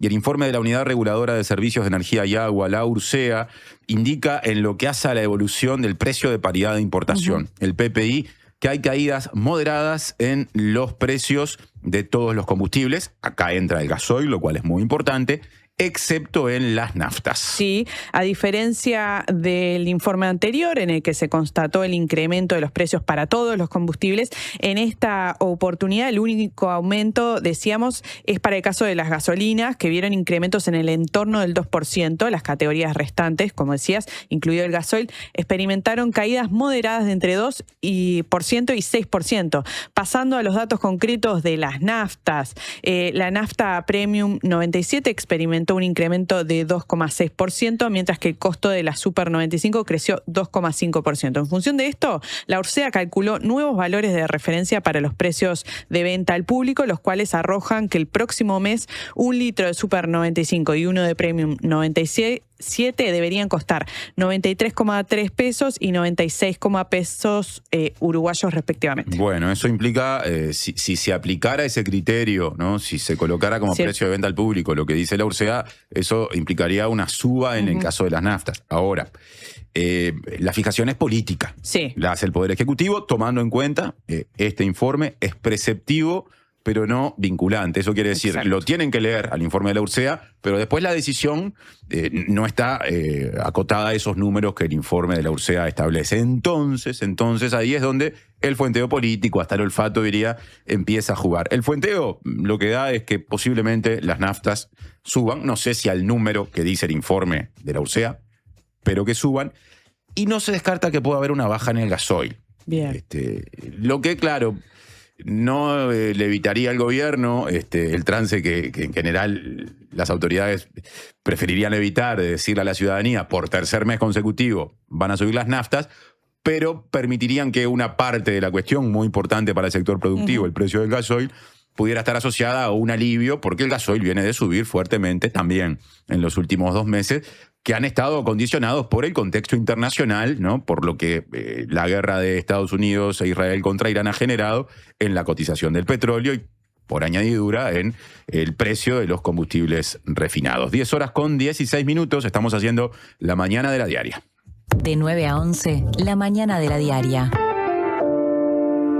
¿Y la estamos haciendo con qué temperatura en la ciudad de Montevideo? 11 grados actualmente y una máxima prevista de 15 grados. Antes de que se venga Martín Otegui con el complemento hablado de lo que publicó el fin de semana. ¿Qué pasó con el puma de la Tahona? Estamos hablando de un animal que nadie se confunda.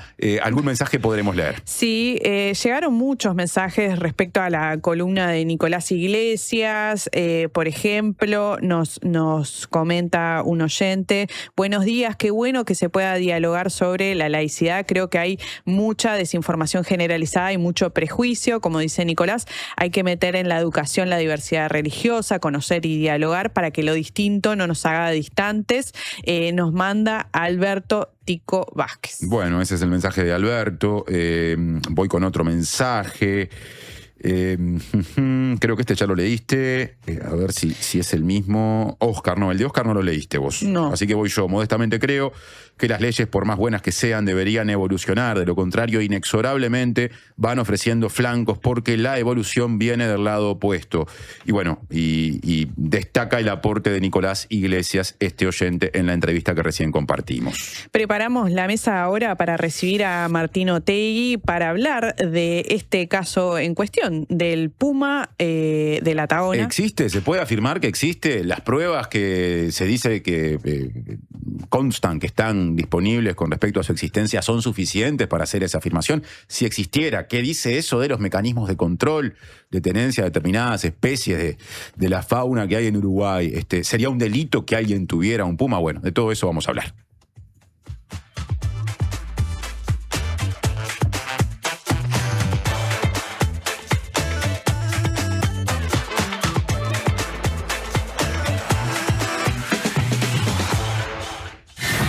Canarias es una yerba única, como vos, porque la elegís todos los días.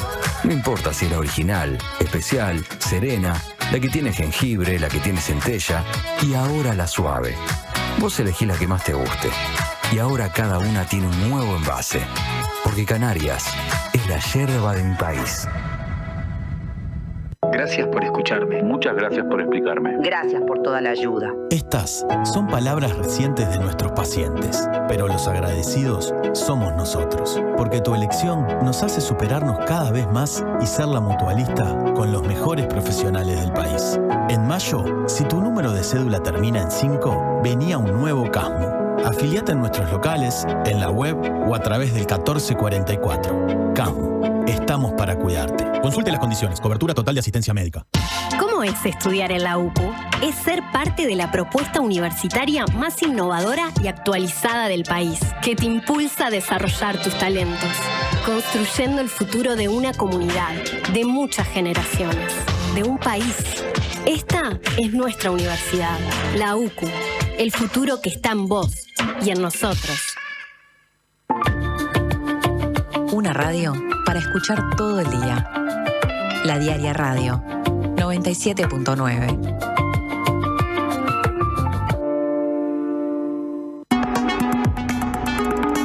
En la edición de mayo de Le Monde Diplomatique Uruguay, la juventud latinoamericana subsiste a pesar de la pobreza, el narco y la ultraderecha evangelista. En el mundo, continúa la batalla por la energía detrás de la guerra contra Irán, el cierre del estrecho de Hormuz y la incertidumbre en Venezuela y Rusia asoma una crisis. En la región, la economía golpea a los argentinos más pobres y la precariedad laboral alimenta la inestabilidad de los brasileños. Además, la izquierda británica sobrevive. Pakistán y Afganistán en un conflicto cada vez más violento, la ciudad detrás del Made in China y la inteligencia artificial que para el Vaticano ya es casi un problema teológico. Suscríbete en lemonde.uy y recibilo en tu casa. Le Monde Diplomatique, la diaria. Gales cumple 50 años. 50 años cambiando pesos, dólares, euros y todas las monedas del mundo. Pero el verdadero cambio fue cuando te vimos cambiar a vos. Te vimos crecer y decidimos crecer contigo, acompañando tus cambios, tus sueños, tus logros. Gales 50 años. El cambio te favorece.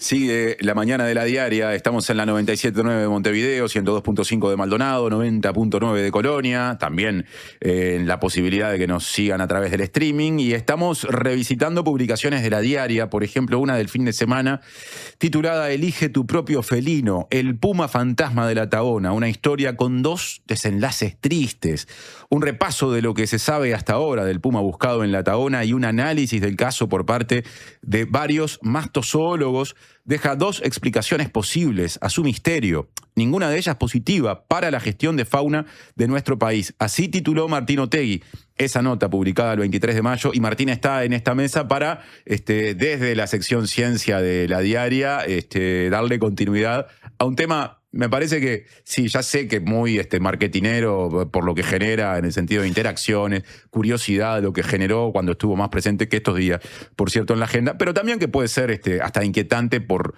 lo que delata en términos de cosas que por ahí en Uruguay faltan asociadas a lo natural y particularmente la fauna. ¿Cómo te va, Martín? Perfecto, acá estoy. Muchas gracias por la invitación. No traje el puma, que podría ser la prueba, digamos, más evidente, haber traído el animal, pero anduve en pesquisas atrás de él en estas últimas semanas. Trabajaste mucho, me imagino que estuviste muchos días hablando con mucha gente para escribir la nota. Exacto, sí.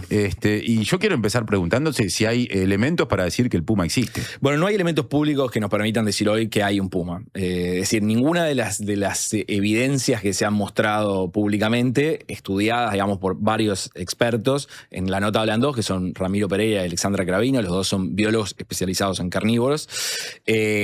Nada de lo que ellos analizaron y otros integrantes de ese grupo, Proyecto Puma, de que, bueno, después podemos hablar, pero es un grupo, una iniciativa dedicada a la conservación del puma en Uruguay, que es coordinada por el Museo Nacional de Historia Natural. Nada de lo que ellos examinaron nos permite, no solo nada nos permite concluir que hay un puma, sino que muchos de los videos y fotos lo que nos permite concluir es otra cosa, que es un gato doméstico lo que aparece ahí. Ahora, ¿podemos decir en base a eso que no hay un puma? No lo podemos decir de forma concluyente porque estamos hablando de las evidencias públicas. Como ahí se explica en la nota, hay un video que aparentemente es más claro, pero que no solo no se compartió, sino que no está ni siquiera en poder el personal del Ministerio de Medio Ambiente. Desde Medio Ambiente dicen que esa es una evidencia clara, es un video de una cámara de seguridad allí en Camino de los Horneros, que se muestra un puma, pero tampoco tenemos forma, como no se compartió con otros expertos, no hay forma de cotejar opiniones y ver si realmente ese es un puma. Porque después está el tema de las huellas, es muy discutido, el tema de los testimonios también es el que tiene menos validez de prueba, digamos. Perdón, me ibas a preguntar algo, Martín. No, claro, porque ese aspecto que mencionaste recién, cuando leí la nota, a mí me llamó mucho la atención. Nada menos que el Ministerio de Ambiente dice, hay un registro que da cuenta de la existencia del animal, pero ese registro no se ha hecho público. ¿Y por qué? No se ha hecho público y no lo tienen, porque ese es un registro que no es de ellos, no es de cámaras que pusieron ellos, son cámaras privadas de personal de seguridad de uno de los barrios privados que hay ahí en la zona, y a ellos se los mostraron, no lo tienen, no se lo pasaron. Ahí en ese caso, la verdad que sería interesante que el personal, los responsables de ese barrio privado lo proporcionaran ese video para que además el Ministerio de Ambiente lo pudiera analizar con más detenimiento que mirarlo solo en una cámara. A ellos les parece muy claro, a las personas con las que hablé, pero nosotros no tenemos forma de saber si eso es claro o si eso es así, porque puede haber discrepancias técnicas, ¿no? Puede haber que dos personas que saben de carnívoros, saben de felinos, les parezca que ese es un puma, y otras personas que miren eso digan, no, para mí no es concluyente. Eso no nos muestra que es un puma. Entonces hay una gran posibilidad de que hayamos estado un mes en operativos por algo que nunca existió. Puede ser, ¿no? La verdad que sería irresponsable de mi parte, y creo que lo mismo pasa con los especialistas que hablé, decir, no, seguro que no hay un puma, porque tampoco es que estamos seguros. Las huellas es otro tema, porque huellas sí se divulgaron algunas, y por ejemplo lo que me decían Ramiro Pereira, Alexandra Cravino y otros miembros del proyecto, decían, bueno, esas huellas no son concluyentes para decir que se trata de un puma. El puma deja unas huellas muy parecidas a las del perro, con una diferencia, digo, por el tamaño y el tipo de huella. Los pumas tienen garras retráctiles, entonces las esconden, digamos, al caminar y no dejan la uña marcada. Los perros sí, pero a veces puede haber, no sé, puede estar barroso el lugar donde dejaron la huella, puede ser un poco claro, también, ¿no? O bueno, no sé, un perro que se hizo, fue al podólogo, por decir en chiste, pero un perro puede no tener las garras por motivo que sea, entonces es muy difícil de establecer sin una huella clara. Y ellos lo que ven, dicen que les parece que ninguna huella es clara. Y después de los videos hay algunos que directamente ya no es que generan duda, directamente es altísima la probabilidad de que sean falsos. Uno fue el del campo de golf, que retomó el interés. Digamos que esto tuvo 3-4 días con todos los medios y las autoridades preocupadas por este tema. Después, como decayó, y luego apareció este video en el campo de golf y eso retomó todo. ¿Cómo era el video en el campo de golf? El video del campo de golf es un video filmado de lejos, un campo de golf que hay allí en La Tahona, y se veía muy de lejos a un animal de color beige que pasaba al lado de unos cercos y cerca de un carrito de golf. No tenés ninguna referencia ahí de tamaño sin saber digamos, qué tamaño tienen las cosas que están cerca de ese animal. Entonces, de lejos podía ser un puma. Lo que decían Ramiro y Alexandra, fueron hasta ahí, midieron el cerco del que pasó el animal, era muy chico como para ser un puma, y además lo que pasó fue que encontraron un gato beige grande ahí, le sacaron una foto y dijeron, ok, esto es este animal, no es un puma, y el Ministerio de Ambiente está de acuerdo, no puede la gente que consulté del Ministerio de Ambiente no dice que sea un gato, pero dice que eso no es una prueba de que sea un puma. O sea, ese video podemos con bastante seguridad decir que no correspondió a un puma. Y yo entiendo también que para los medios era difícil informarlo de otro modo cuando vos, las autoridades, como en el caso de Bienestar Animal, te estaban diciendo, no, el puma está ahí y sabemos que está ahí. Vos tenés que creer, digamos, a los especialistas que tenés a mano. Pero pasado un poco, ¿no? Pasó la cuestión esta residual de la noticia, nos estamos dando cuenta que es ese video, la foto que apareció al comienzo, que era hecha con inteligencia artificial, esa era falsa, 100% seguro. Después el video, uno de los videos que sí se divulgó a través de los medios, tampoco es concluyente. La gente del Proyecto Puma me decía, bueno, para nosotros eso es un gato doméstico. La gente del Ministerio de Ambiente dice también, no es concluyente de que eso sea un puma. Entonces es como que se fue armando un acumulado de circunstancias, o sea, o evidencias más bien circunstanciales y no completamente comprobadas que generaron un relato de que no podemos estar seguros que ese es el de la presencia de un puma en la zona. Que, ojo, alguien puede tener un puma en cautiverio, ha pasado, eso podría ocurrir. Lo que nos lleva al otro caso. Yo, ¿por qué digo en esta nota que esto tiene dos desenlaces tristes? Uno de esos desenlaces es, ok, no hubo nunca un puma. Estuvimos buscando un puma, gastamos un montón de tiempo y demás, y nunca hubo un puma allí, ¿no? Eso es una cosa que... No sé si es vergüenza la palabra que se puede usar para definir eso, pero por lo menos es curioso que haya pasado eso. Es una posibilidad. La otra posibilidad es, alguien tenía un puma en cautiverio, ese puma se escapó, lo volvieron a recuperar antes de que el Ministerio de Ambiente, Bienestar Animal y demás iniciara su operativo, cosa que también presenta sus desafíos porque tienen que haberlo capturado sin que nadie se dé cuenta. El puma puede haber vuelto solo a su lugar de cautiverio, improbable, pero bueno, podría haber ocurrido. Raro que las cámaras no lo capten, pero bueno, podrían haberlo captado y nosotros no conocer esos videos. Pero esa segunda opción es, ok, el puma estaba en cautiverio y volvió al cautiverio, que es la hipótesis principal del Ministerio de Ambiente. Y ahí nos encontramos con otro problema grande, porque si tenemos un puma en cautiverio y sabemos o tenemos casi certeza, como tiene personal del Ministerio de Ambiente, de Bienestar Animal, que ese puma está de vuelta en cautiverio, ¿por qué se detiene la búsqueda? La búsqueda debería ser más intensa cuando tenemos la creencia o la certeza de que hay un animal en una situación ilegal. Sí, cuando no está descartado que el animal exista y esté en alguna casa de la zona. Claro, pues si las autoridades dicen, no, el puma nunca existió, esto, bueno, no pasa nada, fue un error, queda en esto y se resuelve el tema. Pero si las autoridades dicen, no, hay un puma y está en cautiverio, bueno, lo que se está diciendo es que hay una situación ilegal y no se está resolviendo, no se está investigando. Yo lo que hice en la nota fue hablar con gente de Bienestar Animal, gente del Ministerio de Ambiente, gente del Ministerio del Interior. Tengo claro que no hay ninguna investigación ahora que se esté llevando a cabo. Puede que surja luego una denuncia y decidan investigar, pero en este momento no se investiga que haya un puma. Si hay un puma, está ahí Tomás Pancho, por lo menos de lo que nosotros sabemos, y sigue estando en una situación ilegal. No se puede tener un animal feroz. Hay otra discusión ahí que también entra en esta polémica. Tener un animal silvestre está penado por ley, pero no es un delito. Eso es algo que se está discutiendo en el proyecto de ley de delitos ambientales, si se va a poner como delito o no. Es decir, si vos tenés, Martín, en tu casa un puma y descubren que tenés un puma, te van a imponer una sanción económica.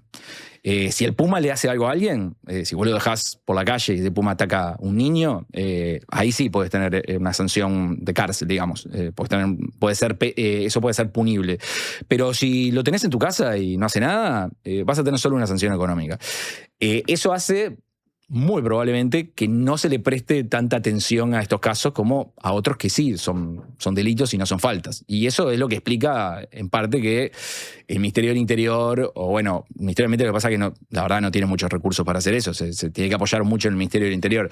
Y lo que demuestra que el Ministerio del Interior no está investigando ahí en la vuelta qué pasa con el puma de la Tagona, viendo en qué casa podría estar, y es que esto es una falta, no es un delito. Si fuera un delito probablemente habría más interés en este caso. Cada tanto trascienden públicamente datos acerca de que hay personas que tienen muchas veces ejemplares de animales que no son los animales domésticos. Yo ahí no sé si la palabra es silvestres o salvajes o... No, está bien, silvestres. Está bien, se puede usar las dos, pero... Se entiende, ¿no? Sí. En sus casas, de manera que es algo que puede ocurrir. No sería novedoso que nos enteráramos de que alguien tiene un puma en su casa. Y al mismo tiempo, quiero conectar esto con otra cosa que sabemos que ocurre, hay todo un mercado de tráfico de animales. Eso existe también.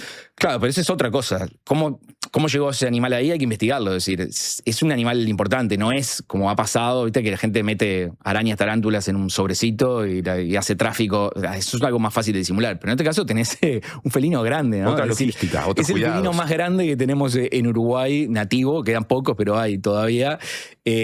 ¿Cómo llegó ahí? Bueno, es interesante de investigarlo en caso de que este puma exista. Entonces esa es la otra pata ahí.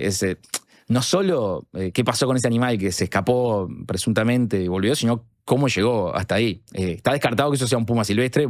Hay pumas en Uruguay, sobre todo en el norte, pero no hay forma de que un puma haya llegado ahí sin ser notado. En forma, digamos, natural no va a aparecer en el medio de la Patagonia un puma. Eso es algo de lo que están de acuerdo todas las personas con las que hablé para esta nota, incluido el Ministerio de Ambiente. Es interesante lo que decís, porque uno ha leído muchas notas, incluso algunas en Ciencia de la Diaria, que dan cuenta de que especies que históricamente no habitaban determinadas zonas, producto del cambio climático, de la expansión de poblaciones, de distintos factores, muchas veces terminan apareciendo en lugares que inicialmente no hacían a su hábitat. En este caso, vos decís que eso no hay que tenerlo en cuenta como posibilidad. No, para nada, no. Eso, el puma, si hay un puma ahí, estamos de vuelta con esto de si hay un puma o no, por eso yo embromo con que es el puma Schrödinger, que no está muy claro si está vivo o no vivo. Si hay un puma ahí, está en situación de cautiverio. Llegó en una situación ilegal y permanece ahí, porque no apareció. Lo otro que están de acuerdo todos es que ese puma no podría estar suelto todavía. Es decir, si el puma se escapó, lo tendrían que haber encontrado. Así que 40 o 45 días después, no es que haya podido mantenerse ahí en la vuelta del campo de golf y el camino de los horneros. Se lo hubiera visto por las cámaras, por la gente, también habrían desaparecido. Animales tienen que comer, no dudo que alguien esté tirándole pastillitas al puma en la vuelta para que se mantenga. Entonces, eso descarta esa otra opción. Por eso hablo de como dos desenlaces. Es eso, o el puma no existió, o si existió no estamos haciendo nada para encontrarlo. Hay una falta en este momento, se está cometiendo una falta y quedó por ahí. Y es un poco curioso porque esto despertó mucho interés, estuvo en medios varios días, en todos los medios, después revivió con esta otra noticia y es como que después se apagó todo, hubo un silencio, nadie salió a aclarar nada, nadie salió a decir nada, así bueno, ¿qué está pasando? ¿Se está investigando esto? Si salís a decir que hay un puma con el peligro que eso... El peligro, o por lo menos la incertidumbre que representa, porque eso es algo que podemos hablar ahora brevemente, esto del peligro del puma, bueno, después te toca salir a tranquilizar qué pasó, porque si le estás diciendo a la gente, cuidado, hay un puma ahí en la vuelta y vos no lo atrapaste, no dijiste que al final el puma no estaba, ¿no? Generás una incertidumbre pública ahí que no estás resolviendo y que eso es lo que le toca a las autoridades hacer, o decir por lo menos, no, se está investigando, bueno, todavía no se llegó a ninguna conclusión, pero por lo menos lo que sabemos ahora es que no hay ninguna investigación policial en curso. Y esto que te decía de cómo hablar públicamente sobre un puma, yo entiendo que las autoridades de bienestar animal debían querer evitar que alguien se acercara al animal, que se pudiera producir algún tipo de incidente, porque un animal que es tan cautiverio no sabe cómo reaccionar, pero esta idea que quedó como de cuidado que el felino te puede matar, es un animal que te puede matar si está ahí, justo no es la mejor imagen para un animal que está considerado en peligro por la lista roja de mamíferos que va a salir ahora en breve en Uruguay.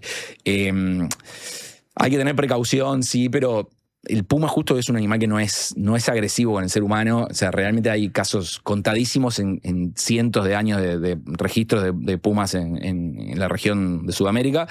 Que es un animal que por lo general intenta escapar, no tiene una conducta agresiva. Entonces está bien tener como un poco de precaución, pero para, digamos, en pro de la conservación del animal, dar solo ese mensaje tampoco estuvo muy bien en el discurso público. Mientras te oigo también me cuestiono esto de que habiendo tantas deficiencias probatorias, digamos, sigamos hablando de puma, porque hay otros felinos, dejando de lado los gatos domésticos en este país, que capaz que habitan en zonas todavía más cercanas al sur y al área metropolitana. Sí, si bien es muy difícil también que haya sido gato montés o margay o demás, sí ha pasado en otras veces que cuando hay una situación como esta, de cierta alarma pública, la gente tiende a sobredimensionar el tamaño de los animales que ve, sobre todo si no hay una referencia clara de tamaño cerca. En tu nota vos en un momento subtitulás así era el ojo, ¿no? Eso de los pescadores, ¿no? Eso pasa y no es, esto no es, no quiere ser peyorativo con la gente como yo mismo, me puede pasar, cualquier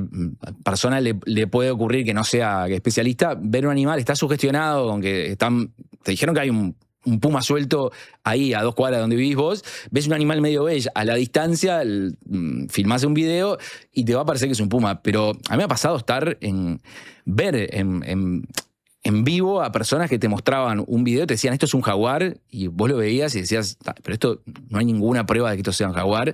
Y la gente estaba convencida, la gente se llega a convencer de lo que ve. Si hay una sugestión ahí, si hay un contexto que se lo permite, se llega a convencer. Por eso decíamos que dentro de las evidencias de validez de prueba, la de los testimonios la tenemos que dejar de lado. Lo que nos queda ahí son las huellas dudosas y el video no lo vimos, no fue difundido públicamente.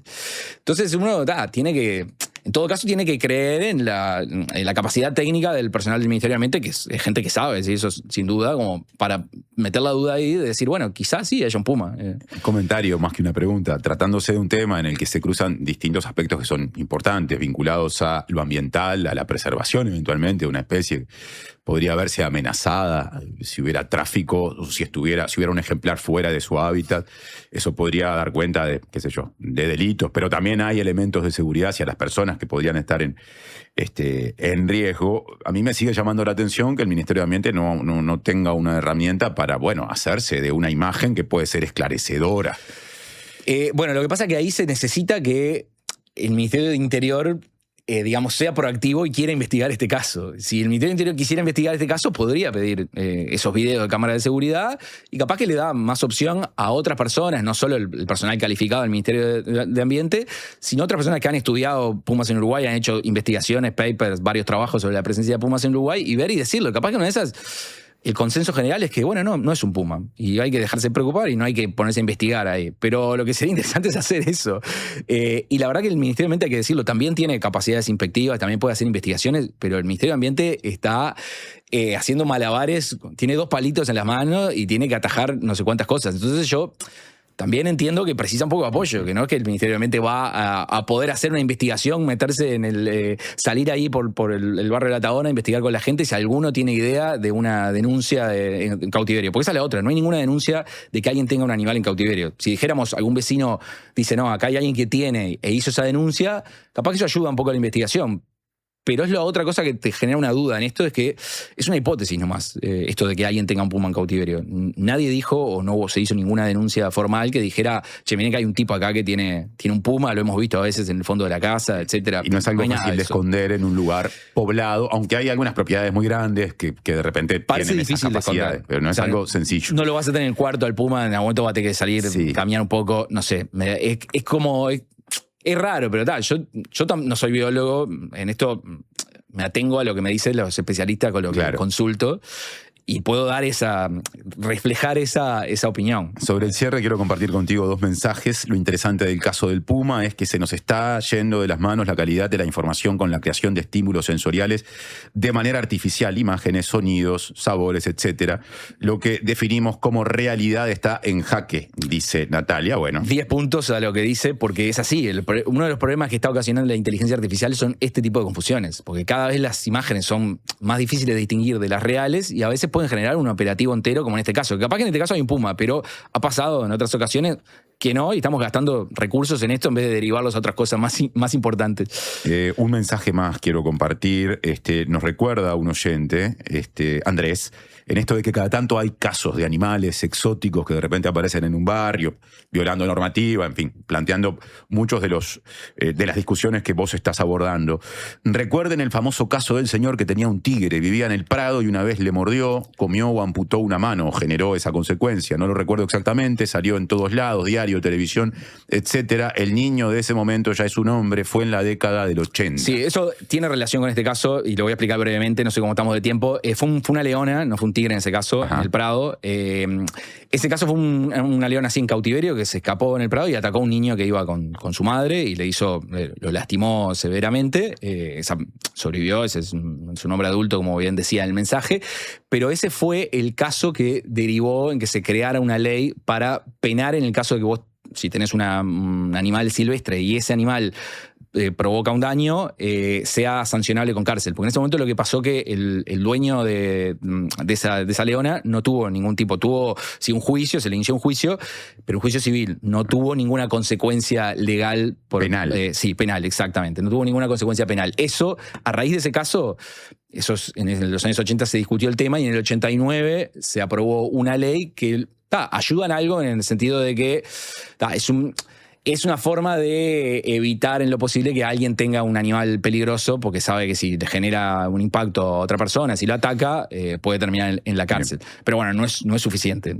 No impide que si tenés un puma y no hace nada, como en este hipotético caso, tenga solo una sanción económica y no una pena de cárcel, por ejemplo. Muchas gracias, Martín, por este complemento a la nota que está disponible y publicaste el fin de semana en La Diaria. Por favor, gracias a ustedes. Cerramos así este bloque, son las 10:42. Hablaremos de asuntos ahora vinculados al agua, desde el sindicato de quienes trabajan en OSI.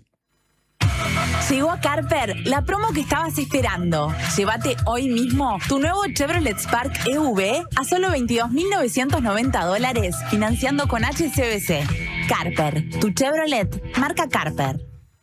En El Círculo tenemos los mejores planes para vos y tu familia. Si tenés entre 1 y 20 años, podés afiliarte por tan solo $800 al mes, con más beneficios gratis, el mejor servicio al menor precio y los menores tiempos de espera. Elegí cambiar ahora a la mutualista con el índice de satisfacción más alto y con la red de atención más grande del país, con 5 sanatorios y 50 policlínicos. Afiliate llamando al 1870 o en circulocatólico.com.uy. En El Círculo, estamos con vos. En Antel, el futuro lo hacemos junto a quienes impulsan el país. Por eso, acompañamos a las empresas con soluciones seguras en nuestro data center.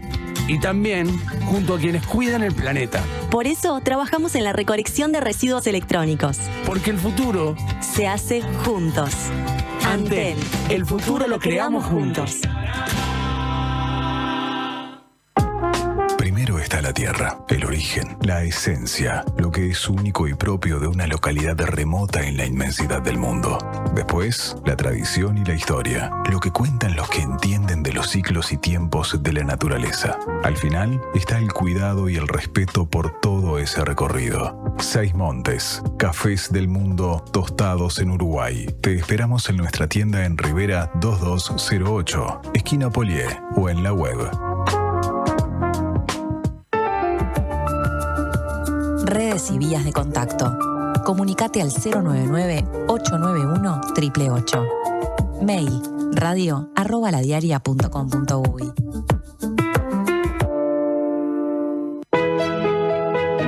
Todos con Gonzalo Moratorio. Gonzalo necesita continuar su tratamiento médico tanto en Uruguay como en el exterior. En Habitat ponemos a disposición el colectivo número 146734 en pesos y dólares. Podés colaborar acercándote a cualquiera de nuestros más de 520 locales en todo el país.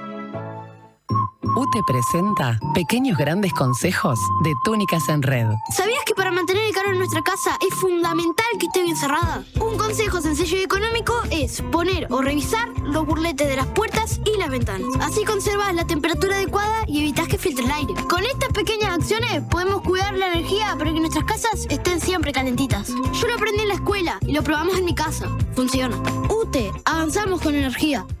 Natal está de aniversario y lo festeja a lo grande. Aprovecha la promo 3x2 en productos seleccionados. Sí, escuchaste bien. Llevas 3 y pagas 2. Porque en Natal nosotros festejamos y el regalo es para vos. Natal, hace 22 años, salís ganando. Ver bases y condiciones en natal.com.uy. Promoción válida desde el 1 hasta el 22 de junio de 2026.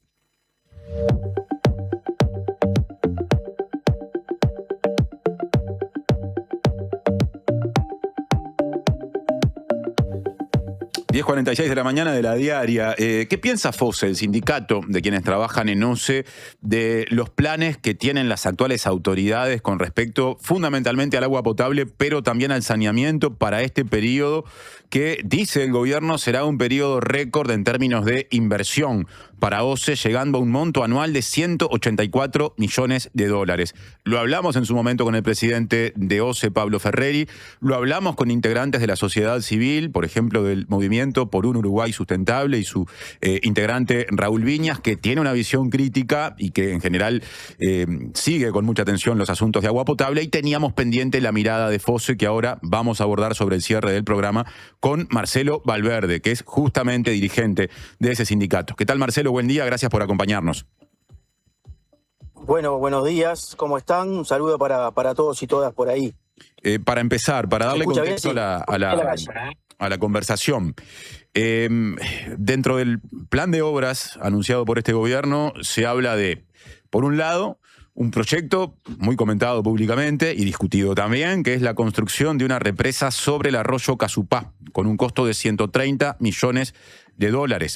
Por otro lado, y en sustitución del proyecto Neptuno, que en su momento llevó adelante el gobierno anterior y que fue renegociado por este gobierno, se habla de la construcción, o se apunta a la construcción de una nueva planta potabilizadora de agua en Aguas Corrientes, de la 7ª línea de bombeo. Esto abarcará Montevideo, Canelones, particularmente localidades como La Paz, Las Piedras, Progreso, Pando, junto a mejoras en la 4ª y en la 5ª línea, lo que involucra sobre todo a la ciudad de la costa. Y también se apunta a la construcción de una nueva represa y planta potabilizadora en el arroyo Sorís Chico para abastecer a la parte este de la costa de Canelones, lo que se conoce como Costa de Oro. ¿Esto es efectivamente algo que debe ser celebrado, como dice el gobierno? Bueno, por un lado, para empezar, nosotros nos costó mucho esfuerzo, muchas horas y bueno, hasta alguna sanción y algún pase por la denuncia penal, el habernos opuesto al proyecto Neptuno. Cuando el gobierno en el 2025 asume, aplaudimos, sí, este cambio de contrato, de modelo, digamos, de alguna manera, pero uno de los problemas que estamos teniendo es el de saber a ciencia cierta cómo viene este nuevo plan. Quiero decir, nosotros, por un lado, el conocimiento que tenemos es a través de la prensa y algún comentario informal en cuanto a las preocupaciones que originalmente teníamos nosotros, ¿no? Que era lo que tenía que ver con el lugar en la toma, que era en cuanto a tomar agua salada, que lo reclamamos bastante tiempo, y además, por otro lado, uno de los sectores, que era el proceso de la toma del agua bruta hasta la planta, que quedaba en manos privadas, ¿tá? Lo gestionaba la empresa concesionaria. Ahora bien, nosotros la información que tenemos es que en este nuevo proyecto, todo lo que tiene que ver con la distribución, pero además la producción del agua, la toma inclusive, estaría en manos de personal de OCE, ¿tá?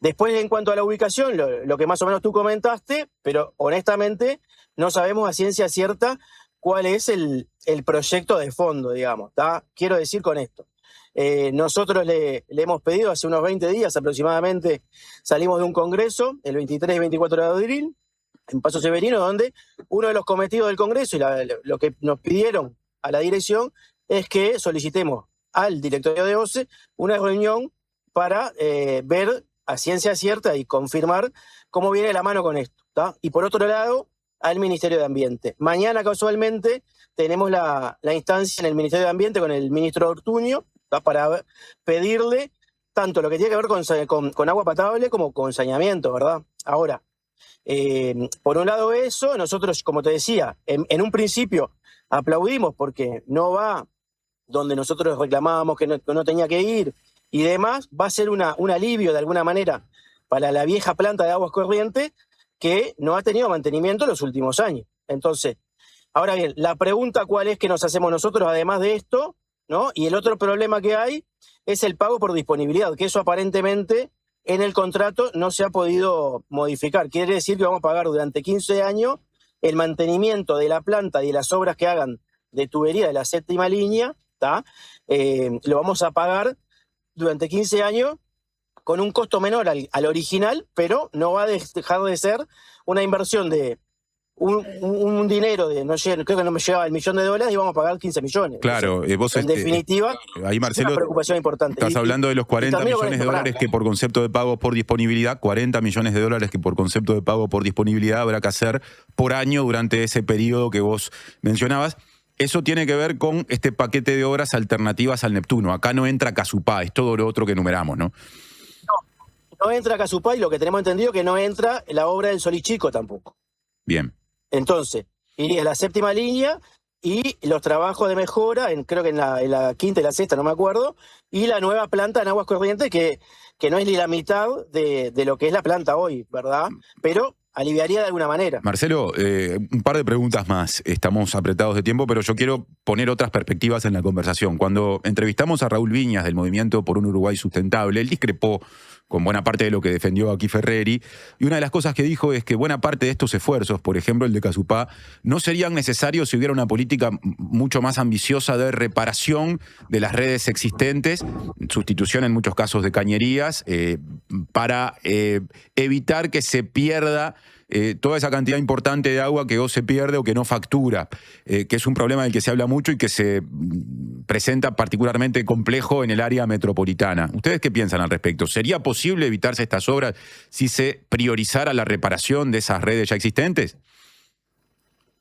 Mirá, yo no te puedo decir si una cosa o la otra en este sentido. Es decir, nosotros lo que también hemos escuchado, por un lado es una reivindicación histórica de la FOSE, de que no tendría mucho sentido elevar 100 metros de agua y perder 50, ¿no? Que es más o menos lo que está pasando, ¿tá?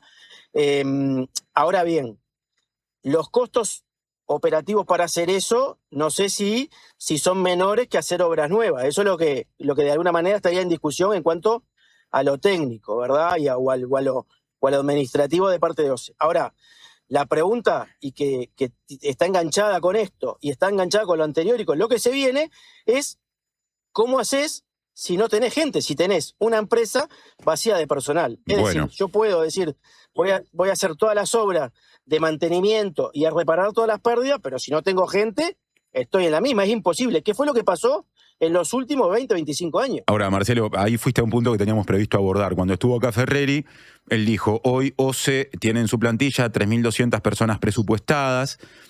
Durante este gobierno se van a crear 200 cargos nuevos, además de que quedarán de lado las políticas que llevaban a no renovar vacantes, o por lo menos eso entendí de su planteo, y dijo que esto era algo que estaba en ese momento madurando en ámbitos de diálogo con el sindicato, precisamente, y también con la participación de la Oficina de Planeamiento y Presupuesto.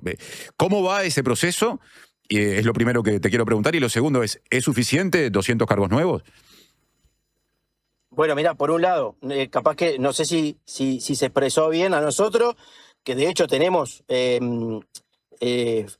información oficial de parte de ellos que nos dieron el año pasado, de parte de la gestión de capital humano y demás, oficial de OCE.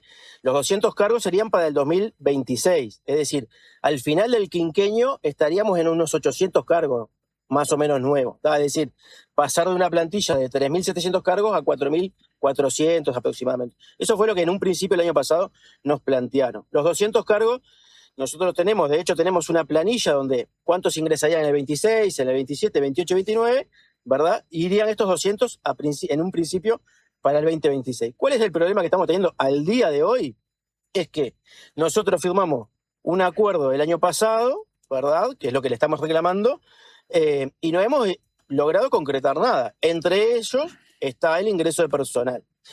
Hasta el día de hoy, que estamos casi a mitad del 2026, el ingreso de personal genuino que hemos tenido han sido unas 40, 50 personas, ¿verdad? Es decir, que estamos muy lejos del objetivo para este año. Sumale además los que se han jubilado. Nosotros en promedio en OCE tenemos entre 160, 200, depende de la generación que se vaya jubilando. Pero sumale lo que se va, los que se jubilan, más lo que deberíamos tener, porque hemos perdido en los últimos años unos 1.000 puestos de trabajo aproximadamente. Claro. Porque la cuenta fácil, mirá, nosotros hoy tenemos 3.300 y algo de funcionarios, ¿verdad? 1.200 más o menos funcionarios tercerizados y un buen número importante de cooperativas, quiere decir que el funcionamiento mínimo para la OCE y no baja de 5.000 personas. ¿Entendés? Entonces, ¿cómo hacemos eso? Es decir, está clara la cuenta, no hay más vuelta. Ahora, lo que hay que evaluar es qué es lo que necesitamos, si personal que sea de función pública, ¿verdad? Claro. O funcionarios tercerizados o de cooperativas, que en definitiva, a la larga o a la corta, termina saliendo muchísimo más caro, ¿no? Marcelo, sobre el cierre de la entrevista, quiero pedirte un concepto lo más sintético que se pueda por un tema horario con respecto al saneamiento, porque hay toda una discusión política ya planteada entre oficialismo y oposición. Este gobierno reformuló el plan de universalización del saneamiento proveniente del gobierno anterior, que priorizaba o que apunta a localidades pequeñas. Inicialmente se presentó por 430 millones de dólares y según este gobierno solo había financiamiento para ejecutar 330 millones de dólares, lo que hace que de las 61 localidades en las que iba a haber obras, haya, según está diciendo la oposición en este momento, un plan mucho más acotado, de cerca de la mitad de la totalidad de ciudades, pueblos, localidades en las que esto se iba a llevar adelante. ¿Qué posición tiene el sindicato acerca de este contrapunto oposición-oficialismo acerca del saneamiento? No, bueno, un poco también, o sea, el sindicato en general, siempre nosotros tratamos, obviamente no vamos a estar en contra de que haya mejoras o saneamiento en lugares donde no la hay, porque es obviamente una cuestión de salud pública, ¿verdad? Nos preocupa muchísimo, pero también hay que aclarar que la gestión anterior, cuando hizo toda la parafernalia aquella de los 60 localidades y demás, lo que no aclaró era qué tipo de saneamientos eran, ¿no? Quiero decir, si eran plantas, si eran piletas, si eran simplemente ampliación de redes en lugares que ya existían. Entonces, lo que me parece que se sobredimensionó en aquel momento. Ahora, la verdad, nosotros entendemos que lo mismo, es decir, nos interesa sobremanera que llegue saneamiento en todos los lugares donde sea posible. Yo, de hecho, vivo en una zona donde no hay, ni está previsto que haya acá en la Costa de Oro, ¿verdad? Sin embargo, apelamos a que sí. Ahora, nuevamente lo mismo. ¿En qué condiciones viene esto? Entonces, lo que sí sabemos a ciencia cierta es que, nuevamente, lo que se haga de saneamiento va a estar en manos de empresas tercerizadas o privadas. Hoy por hoy, las últimas plantas de tratamiento que se han hecho en los últimos años están en manos de empresas privadas. ¿Cuánto vale eso? Claro. Mínimo 4 o 5 veces más que si pusiéramos compañeros y compañeras de función pública, ¿verdad? Entonces, esa es la pregunta que creo que es el kit del asunto de fondo. Bien. Donde ponemos la inversión, además de, por supuesto, en lo que tiene que ver en obras, pero si la ponemos en personal genuino, en empresas, ¿verdad? En cooperativas, que tenemos algunas cuestiones que nos han llegado que está bastante confuso y entreverada, solución que nos había prometido Ferreri cuando estuvo en nuestro sindicato, que aparentemente no han podido meterle el diente aún. Marcelo Malverde, secretario general de la Federación de Funcionarios de OCE, muchas gracias por estos minutos para la mañana de la diaria. Bueno, gracias a ustedes y un saludo de vuelta. Así cerramos la entrevista y el programa que se va con música como siempre, música que hoy, como no nos da el tiempo para el recreo, no podrá presentar quien la eligió, que es Mariana Cianelli, que como en un momento del programa, en el bloque anterior hablamos de Pumas, pensó en Gatos y en The Cure. Que pasen bien.